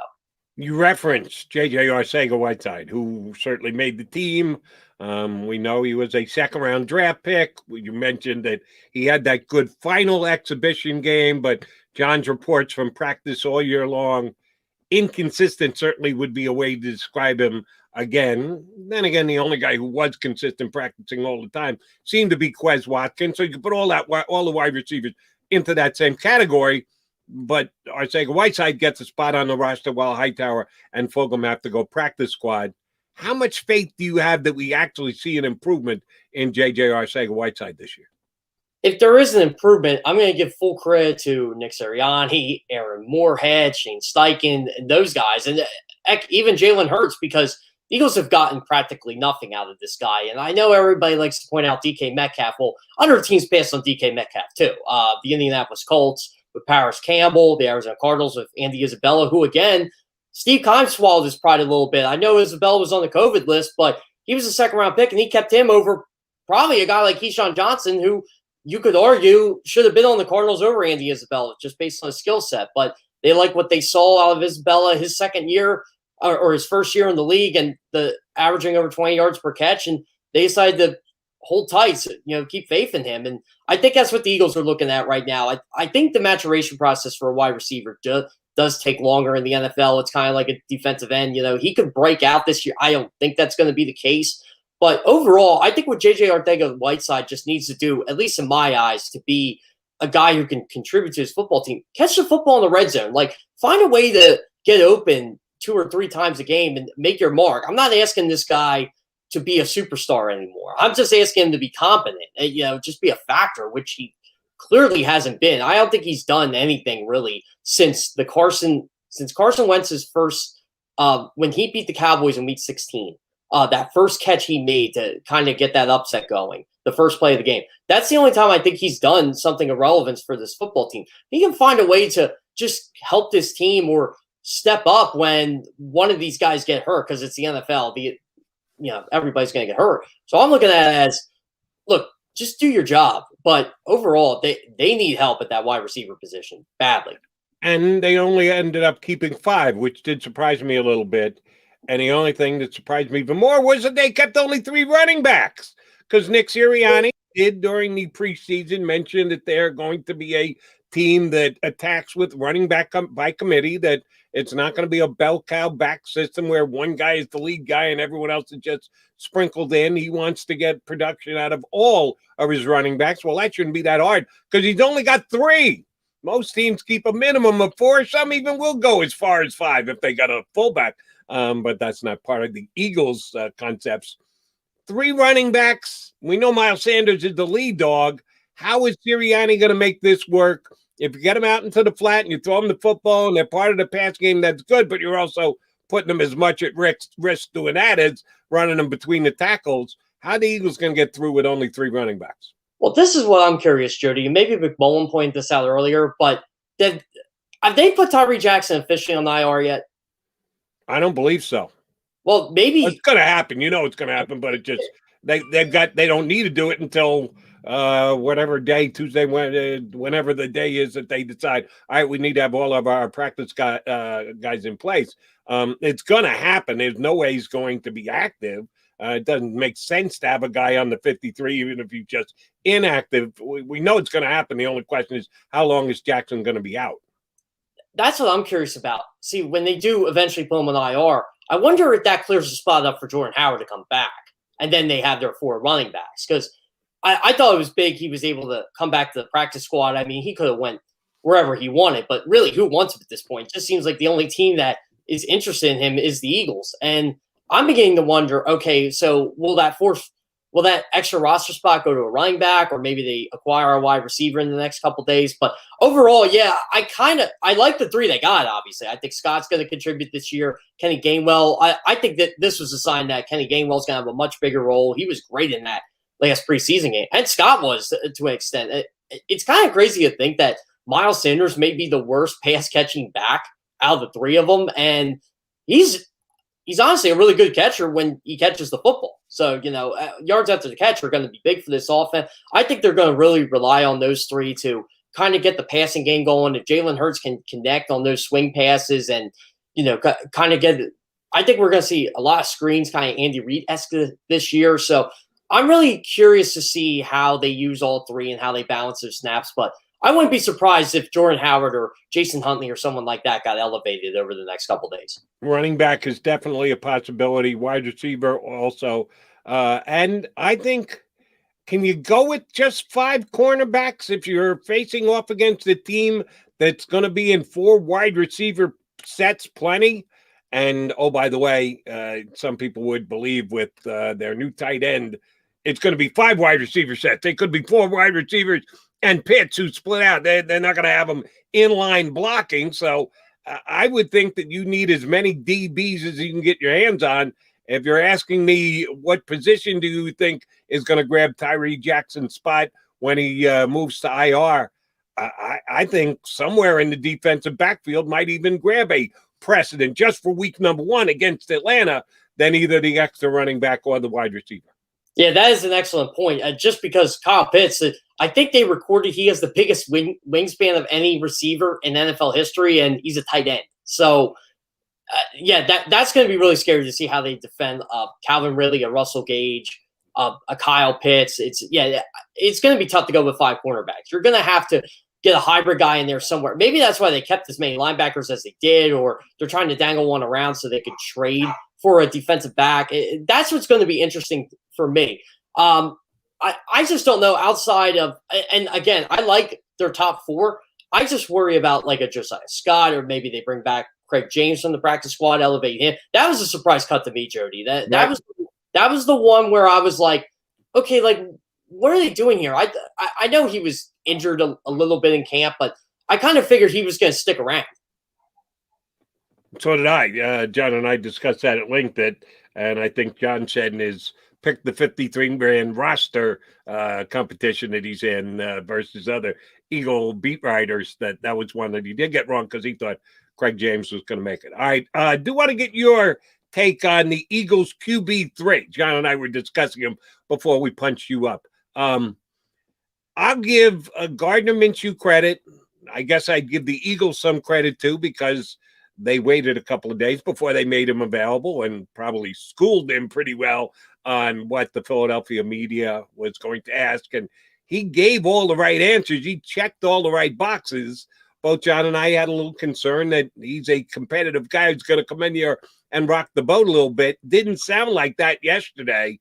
Were you buying what Gardner was selling, that he's just happy to be in Philadelphia, will do whatever it takes to have this team win, and if he's the QB3, he'll learn to deal with it? Right now, he may be saying that because he still has to learn the offense and learn the system, but I do think he really did want to be here. It seemed like from a couple of reports I saw, he kind of wanted to get out of Jacksonville since really May or June, which kind of makes sense. Trevor Lawrence was the starter, and Jacksonville continued that charade. More Urban Meyer continued that charade. Oh, Trevor Lawrence is in competition for the starting quarterback job, which we all knew that wasn't true. I think that was just a way of trying to up Gardner Minshew's value in training camp in the preseason so they could deal him for what they dealt him for. And they still, I mean, Jacksonville did win that trade in a sense, not with the Eagles, but overall, you acquired a 6th-round pick for a guy you drafted in the 6th round, a quarterback nonetheless. So I thought that was pretty impressive in and of itself. But overall, I think Gardner Minshew is eventually going to be the number 2 quarterback of this football team. And if Jalen Hurts struggles, he's going to be there waiting for his opportunity to prove he should be a starter in this league again. And I think that's what this year is about for Gardner Minshew. It's kind of showcasing the teams, maybe the Eagles even as one of them. Hey, I can be a starting quarterback in this league. Look, I'm better than Daniel Jones. And the numbers say it. He is better than Daniel Jones at this point. And Daniel Jones is starting quarterback, and I'm not. And I think he's going to have that swagger. It's, again, there were a couple of stories of East Carolina. I forget the guys. Philip Nelson. He was competing with to be the starting quarterback there. And, he had a riff with the coaches because he was better than Philip Nelson. And, they were kind of rotating that at that point. I don't think it'll ever be like that. I just think that's a kid, trying to compete for playing time. But overall here, I think he's just going to try to learn the offense for the first couple of weeks, build his stock up, and then if Jalen Hurts, gets injured or struggles, I don't think he's going to struggle, but if he gets injured, Gardner Minshew is going to be ready to pounce. If you are Nick Sirianni, and at some point you need to make a call about who gives us the best chance to win on any given week when Jalen Hurts goes down with an injury, you're judging purely on practice, and that's a tough go. The joint practices against other teams good way to judge. The exhibition games, I think, a good way to judge, although it was diminished this year by being cut to only 3, and the way that it was handled by a lot of National Football League teams and coaches seemed to be less valued and evaluative than it's ever been before. Behind all of those is trying to judge in practice who's the better player. And Joe Flacco and Gardner Minshew have now had a handful of practices together at best, which you're trying to be able to pick who's the better of the two. I think it's pretty difficult to do. Flacco actually did play real well in that final preseason game against his other former team. Everyone thinks of him as a Raven, but he was a Jet for 1 year, and he did play well and looks like he could be a good backup quarterback. How difficult is it going to be on Sirianni when he makes that decision on whatever week it is? Could be week 3, could be week 5. At some point, he's got to say, well, we haven't activated Gardner yet. We've been hiding behind the pretense of he's still learning the offense. If he hasn't been activated by like week 7, the questions are going to start to pop up. How dumb is Gardner that he can't pick up your system, that you still haven't activated him for a game yet? When is that going to happen, if you believe it is, that he's going to jump to number 2 on the depth chart? I think it's going to be sooner rather than later, Jody. And you're right. If it is going to be by week 7, yeah, the questions are going to come out. Like, is this guy smart? Maybe the NFL knows something about this guy that we didn't until the Eagles acquired him. But I think it's going to be, I will say, maybe as soon as the first home game, because he's going to have this week, next week, the following week. That's 3 weeks there. That's more than enough time to learn that playbook. He's probably studying that playbook right now as we speak, or, getting the basis of this offense. Now, I don't think he'll be the number 2 quarterback the first week of the year, maybe the second week for the home opener, but I don't know. It's going to be difficult for him to kind of unseat Flacco this early in the process. So I will go like a week 3, week 4, but I wouldn't be surprised if it was a week 2. All right. We've been spending a lot of time talking about who's quarterback 2 and who's quarterback 3. How about quarterback 1? Jalen Hurts finally named as the starting quarterback of the Eagles. And that's another pet peeve. I didn't say this with you. I said it with John the other day. I'm a little ticked off at Nick Sirianni. Oh, I'll get over it. But you guys should have known he was the number 1 because he took all the reps. You were asked almost on a daily basis, and you kept saying that, well, we don't need to name a starter just yet. So his backhanded, well, you guys should have known comment did annoy me a little bit, but I digress. Jalen Hurts is going to be the starter. We knew he was going to be the starter. The question is, did he get enough practice time in games? We saw the joint practices, but we know he only took 10 snaps in the 3 preseason games. Do you have concerns that week number 1, he might not be as up to speed as he needs to be to win a National Football League game on the road? Joey, I'm going to add to your pet peeve here. We did a story on CBS on Sirianni naming Hurts to start, and I said, is this necessary right now? Like, he took every snap with the first team. This was obvious. Like, why are we wasting internet space on this? But I digress. So, yeah, I am a little concerned about more of a slow start than anything else. Like, I hope it just doesn't take him a half.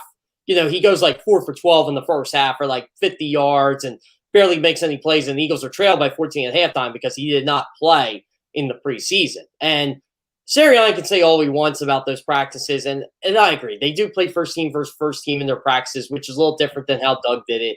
But overall, I'm concerned about lack of live game reps. And I think it was Tony Romo. Yeah, Tony Romo actually said this yesterday. He wanted 2 series in the preseason. This is all he asked for, just to get the feel. 1 series at home and 1 series on the road, because he said that kind of gets the juice going for the regular season. And Jalen Hurts didn't get any on the road, and he barely played at home. So he did get his 1 series at home, but he hasn't. He started road games in the NFL, but this is a completely different animal. We didn't know Carson Wentz was coming back. He was more of a week-to-week type of thing at the end of the year. Now he's a full-time starting quarterback, and there's a guy lurking over his shoulder in Gardner Minshew. As much as we want to deny it, he's going to be there. Same with Joe Flacco. And if he struggles, I know how it's going to be. I'm watching old Eagles games from the Ray Rhodes era, and it's the same thing with Rodney Peete. He was never like the starter. And it's like, okay, so when's this guy going to get benched because he keeps playing it? That's what I don't want to see out of Jalen Hurts, because the coach didn't want to play him that much in the preseason. Patrick Mahomes played a lot in the preseason. Ben Roethlisberger did. A lot of the veteran coaches decided to play their guys while the younger coaches did not. And I don't know. I'm really curious to see how that ends up in the regular season. But yeah, I mean, that should be a storyline going into week one. It's did this quarterback, did this first team offense play enough in the preseason to knock it out to a slow start? Because this is a beatable team in Atlanta. I'm not sure if I'm impressed or perplexed by the fact that you always tell me, went back and watching YouTube, the Ray Rhodes era. You're always checking in with the history of the Eagles. I don't know what to make of that, Kerr, but that's okay. I watch a lot of Buddy Ryan games too. Yeah, I'm just on Ray Rhodes right now. I'm on that. Okay. He loves his history of the Philadelphia Eagles, does Jeff Kerr. All right. We didn't have you on since the Eagles did cut down their roster, and a couple things J Mac and I have chopped up and discussed. Little surprises in the decisions that the Eagles made. 7 linebackers, 7. This is not your old Jim Schwartz defense that they actually are expecting the linebackers to contribute and make plays. And yes, we believe Singleton is going to be the number 1 guy overall, but they do have depth at that position. What did you read into the linebacker number being as deep as 7 that the Eagles committed to on their 53? I think the Eagles looked at it as, we got 7 guys we really don't want to cut. And this is a deep position. And dare I say it, good. Like Eric Wilson, he's going to be a good starter for this team. Alex Singleton, we know what he can do. The guy just made plays all last year and all preseason. I don't expect that to drop. I did not want them cutting Sean Bradley, and I'm glad that they kept him around. I feel he's going to be a valuable special teams asset for this unit. Davion Taylor, he might go on IR, so it might go down to 6. But overall, like, he had a good training camp before he got hurt. This is a line. TJ Edwards is another good player. I really like the state of the linebacker position for the Eagles. I mean, it must have been tough for them because I don't know what McMullen saw, but from what I was hearing, Jacoby Stevens had a pretty decent camp too. And Warren, they're just really deep at linebacker. And who would have thought that? And, you know, you're obviously using Jannard Avery at that Sam position. I think Ryan Kerrigan's going to play a little bit there too. So they're going to have pass rushers. And I'll tell you what, Jody, just from the linebacking position being better, I can't believe I saw this on Caesars William Hill Sportsbook. For the Eagles to lead the NFL in sacks, it's plus 3,000. I'm taking that bet because I think they can seriously do that. Their pass rush is better than last year, and they were third in the NFL in sacks, and they were 5th in pressures. So I'm looking at it as, okay, you know, this is a pretty good best bet right now. You know, you put a couple bucks on it, and they seriously can do that. And I just like the way this defense is going. I think Jonathan Gannon really – honestly, if he had a poker hand, we wouldn't know what it was. Like, he probably would have won with a pair of 3s at this point.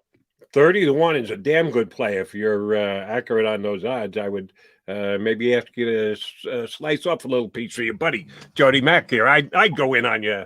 I'd go in with you on that one because, yeah, I think they will get after the quarterback, certainly with the new defense coordinator whose philosophy of hits does include getting turnovers, which we all know you can't handicap. But one of the ways you can do that is, but getting to a quarterback and making him cough up the football. I'm not even talking strip. I'm talking shot on or tip and the like. I think they will be aggressive at trying to get to the quarterback this year. So I like your line of thinking. How are they going to get? Oh, well, we know outside rush, pressure up the middle with their good DTs. Williams is going to get a shot somewhere, either inside or outside, as a rookie contributing. What do you think that he's got up his sleeve, the defensive coordinator, because he has said on several occasions, deception is the key to life, and he's going to try and deceive other teams, not see it coming when he throws certain things at him. Project for us a little bit here, buddy. What do you think he's got up his sleeve? I think you're going to see multiple fronts, and I think it's going to depend on the matchup. Like, for week 1, I wouldn't be shocked if he went like a 4-2-5, you know, again, or maybe even a 3-3-5 just because, and have a coverage linebacker in there for Kyle Pitts, whoever that may be. It's going to be interesting to see how that changes week to week because I think that's what they were working on in camp. It's, you know, Fletcher Cox said, okay, like sometimes we're going to do a 3-man front, sometimes we're going to do a 4-man front. And again, I think it's going to depend on the matchup. I don't think it's going to be, this is my way and this is how we're going to do it. It's not like a Mandalorian thing. This is the way. No, it's the way is going to switch every week. And that's how I'm curious to see how the matchup works. And I remember, I'm trying to remember the defense coordinator that did. Oh, Emmett Thomas was one of those guys. He always kind of switched every week. And honestly, he got the most out of what he got when he was defense coordinator of the Eagles and a bunch of other teams. So I think Jonathan Gannon's going to be the same, only he has the talent to do it. It's more of, you know, are you going to pick the right matchup? And I have a feeling he is, but what I'm concerned is with this team. I think they're going to really, really struggle sometimes against pass-heavy teams unless that pass rush gets to the quarterback. And I think that's what he has to be more creative with. How can we get to the quarterback quick and not have them beat us on the deep ball? I think that's one of the reasons why Steven Nelson is here, honestly. And so far, so good. He's looked good in practice, and it could end up being one of the key offseason additions for the Philadelphia Eagles this year. All right, JK, you're reporting for CBS. You have a heavy Philadelphia lean, but you do check out the entire National Football League. I do want to ask you about an ex-Eagle player and also an ex-Patriot player. That would be Asante Samuel, who yesterday was quoted as saying, Bill Belichick is just another coach without Tom Brady. Canceled the Asante Samuel retirement jersey day in New England if he's going to go down that road. I get where he's coming from, and in the who was more important to the Patriots' success, put it on a scale and weigh it out. Certainly Brady is taking the lead, doing what he did last year for Tampa, and Big Bill not making the playoffs at all with the Patriots. Can you get away with making a statement like Bill Belichick is just another coach without Tom Brady? Can Asante Samuel get away with that?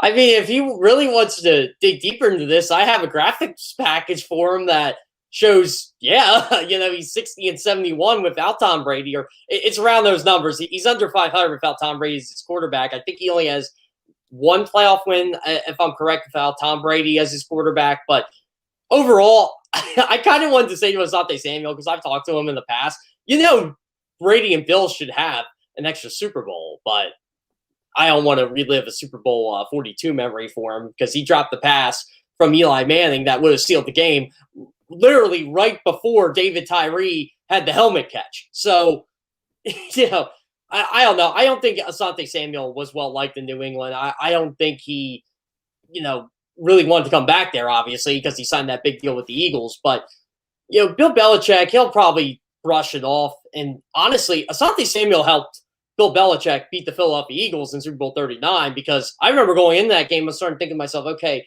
William Gay and Asante Samuel, they're not, the starter. They're not the starters here, even though they started the second half of the year and played really well.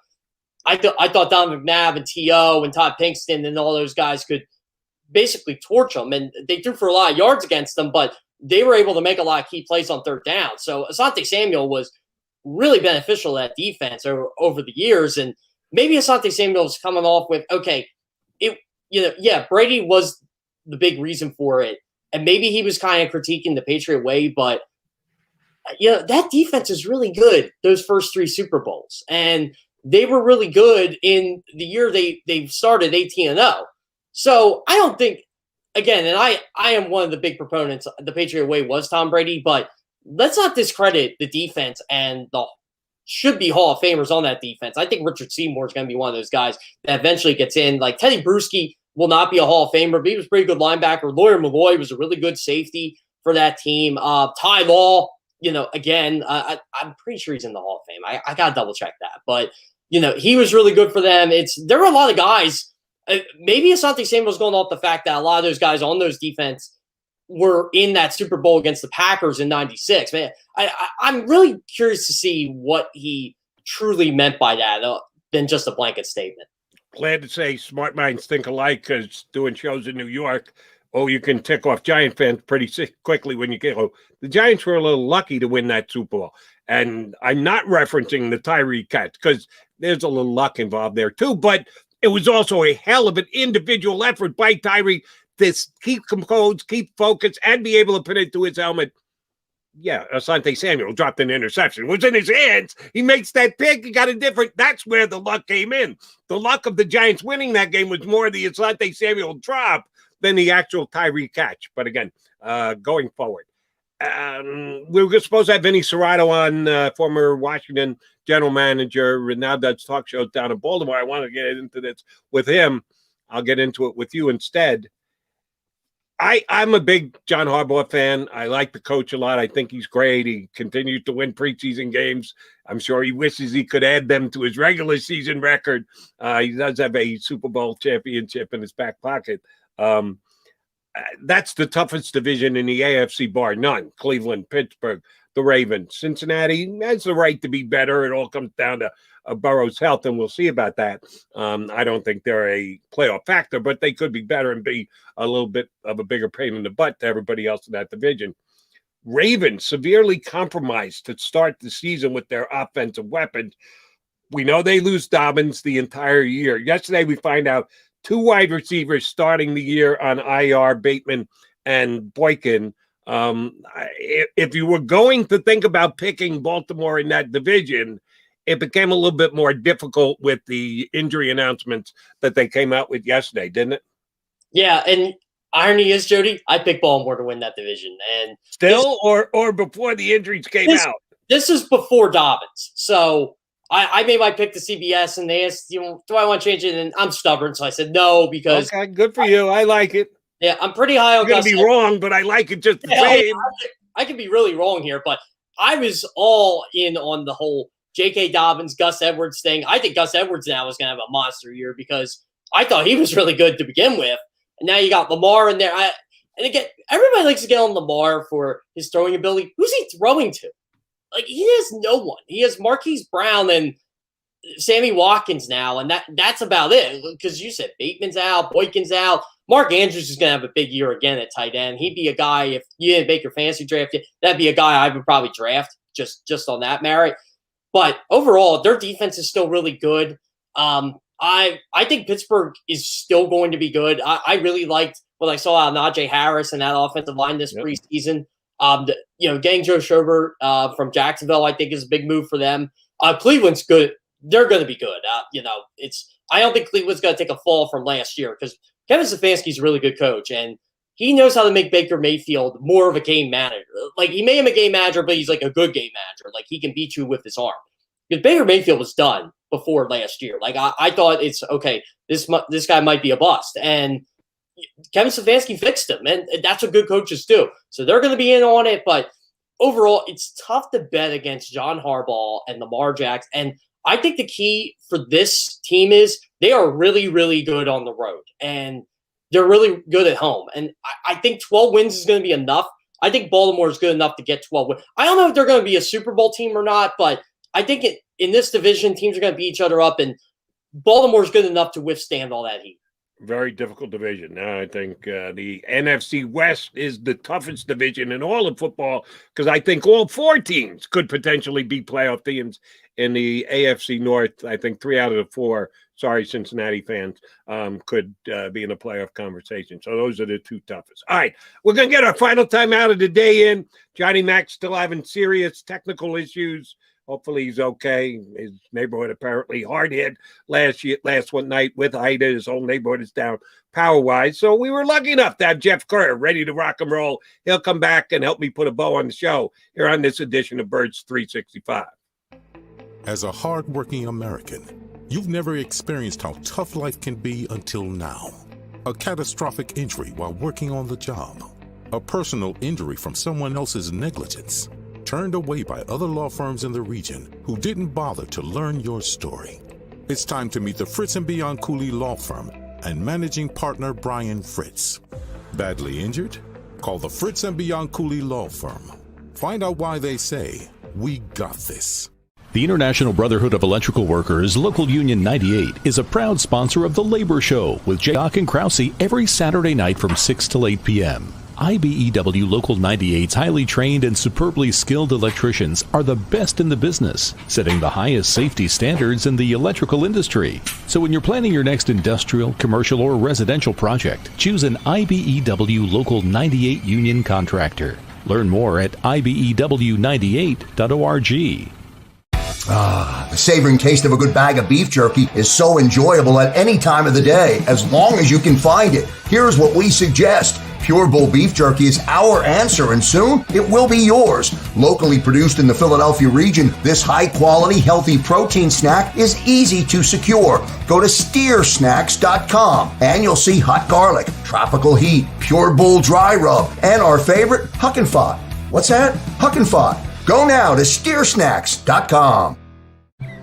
I get scared sometimes. Of a lot of things. Joining in. Decisions. The dark. The dark. But I once heard someone say, But as I always say, it's okay to be afraid. as long as you face the fear. And keep moving forward. Wherever you are in life, count on the name trusted in insurance for over 80 years. Independence Blue Cross.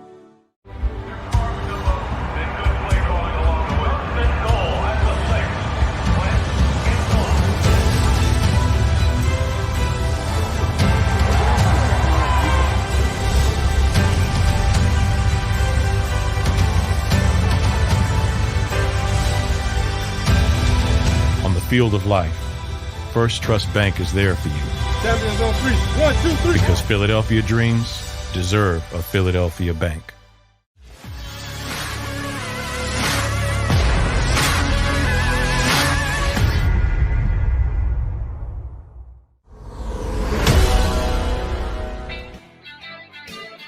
Appreciate you jumping aboard with us here on Birds 365. Johnny Mac started the show, but we had to go to the bench. A little injury issue with John McMullen. Injury to his Wi-Fi connection, if you can call that an injury. So luckily, ready to rock and roll off the bench with Jeff Kerr. He hopped in. We were going to have him on as a guest. So he sits into the co-host chair. Thank you very much for that, Jeff. The countdown is on 10 days until the Birds get it underway against the Falcons down in Atlanta. I ran this by John earlier, so let me get your take too. 10 days means a whole bunch of practice time that the Eagles get in. And I'm sure that Coach Sirianni had it all laid out ahead of time from the day he got hired and got his calendar out and said, here's what we need to achieve every single day, and had that big circle around Sunday versus the Atlanta Falcons on the road. What do you think Sirianni needs to accomplish getting in the practices and getting in the work that he needs to between now and kickoff for game one? You know, in a way, Jody, it kind of feels like a bye week, doesn't it? You know, they get that free week where they kind of get to do game prep. And really, it's a bye week for everybody in a sense, unless you're Dallas and Tampa, because they're playing on a shorter week than everybody else. But overall, I think the game plan prep starts now, like what they want to do for week one. I really want to see if Nick Sirianni does kind of the Andy Reid mantra, the whole Sean Payton thing, the scripted plays. I really want to see how he kind of builds that into a system where it's the first 10 or first 15 plays. Kind of want to see how he attacks the Falcons defense right away, or what he expects. That's going to be really interesting. I'm also curious to see how he handles his first game week as a head coach, because as you know, Jody, questions are so much different in game week than they are in training camp. Because now that whole story of, is Jalen Hurts your starter, or, you know, is this guy about this guy, or, you know, some guy that's barely going to make the roster. Now it's going to be like, okay, what do you see in Matt Ryan? What do you see in, you know, same with Jonathan Gann, you know, what do you see in player X or player Y, or how are you going to attack Kyle Pitts? How are you going to attack Calvin Ridley? So overall, how the Eagles handled that first game week is going to be interesting, just from a coaching staff standpoint. It will. And one of the things I'm looking forward to seeing, and I don't know how this is going to go, and I can't even tell you, Jeff Kerr, and any of our listeners here on Birds 365, how I'm going to handle it when it came down. All I can tell you is I enjoyed watching the Philadelphia Eagles with Doug Peterson as the head coach, because I thought he was an uber-aggressive coach. And I like coaches like that. I like guys who take chances. I like guys who are willing to roll the dice. And I thought Dougie P always was. I didn't always agree with him. There were times where I think he was overly aggressive. I go, oh, no, Doug, don't do that. So I'm not saying I gave my blessing to every single decision Doug Peterson ever made, but just in a general sense, I love the fact that he was as aggressive as he was.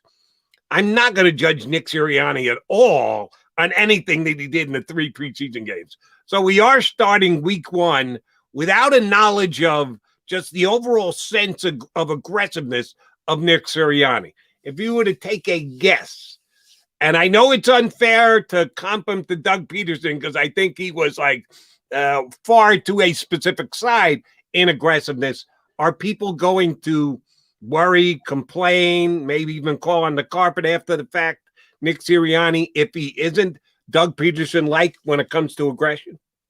Yeah, I think so. And you always compare the current coach to the previous one. And you're filling him for the one coach who was actually able to get the Eagles a Super Bowl. So that's some pretty high standards. I know Doug's tenure ended ugly here, but overall, I think Eagles fans could be upset if it's like 4th and 2 on the 28-yard line on the opponent's 28 and he kicks. That's something we're not used to in Philadelphia anymore. We're used to Doug just saying, forget it, I'm going for it. I'm going for touchdowns. I don't believe field goals win football games, even though sometimes that then ended up biting Doug.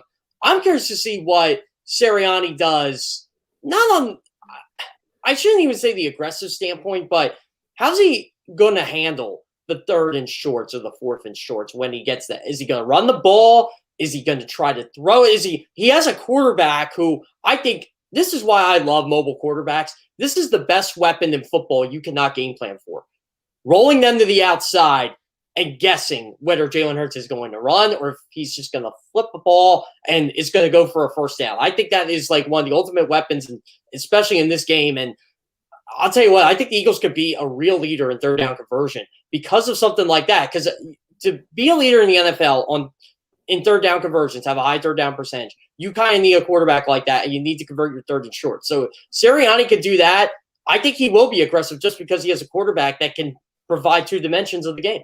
Yeah, you can call a play, and then the play happens, and there are things that you can't possibly know are going to happen because it's 11 guys on the field that you're not controlling called the defense. So it'll be very interesting to see how the Eagles get out on both wins and losses, but also perception as to how the coach is doing his job right off the bat. All right, JK, again, thank you very much for hopping in and picking up for Johnny Mac, whose equipment went down on him. We'll get you on plenty again, brother. Appreciate you coming on with us today. Thanks much. Absolutely, Jody. I'll always happy to come on. We will be back to full strength tomorrow, or so we believe, with John McMullen rejoining us. I'll be back here tomorrow as well as we get that much closer to Game 1 of the 2021 season here on Birds 365. If you missed any of today's show on the JAKIB Media channel, listen to the podcast on your way home. Available on YouTube, Apple, and Spotify.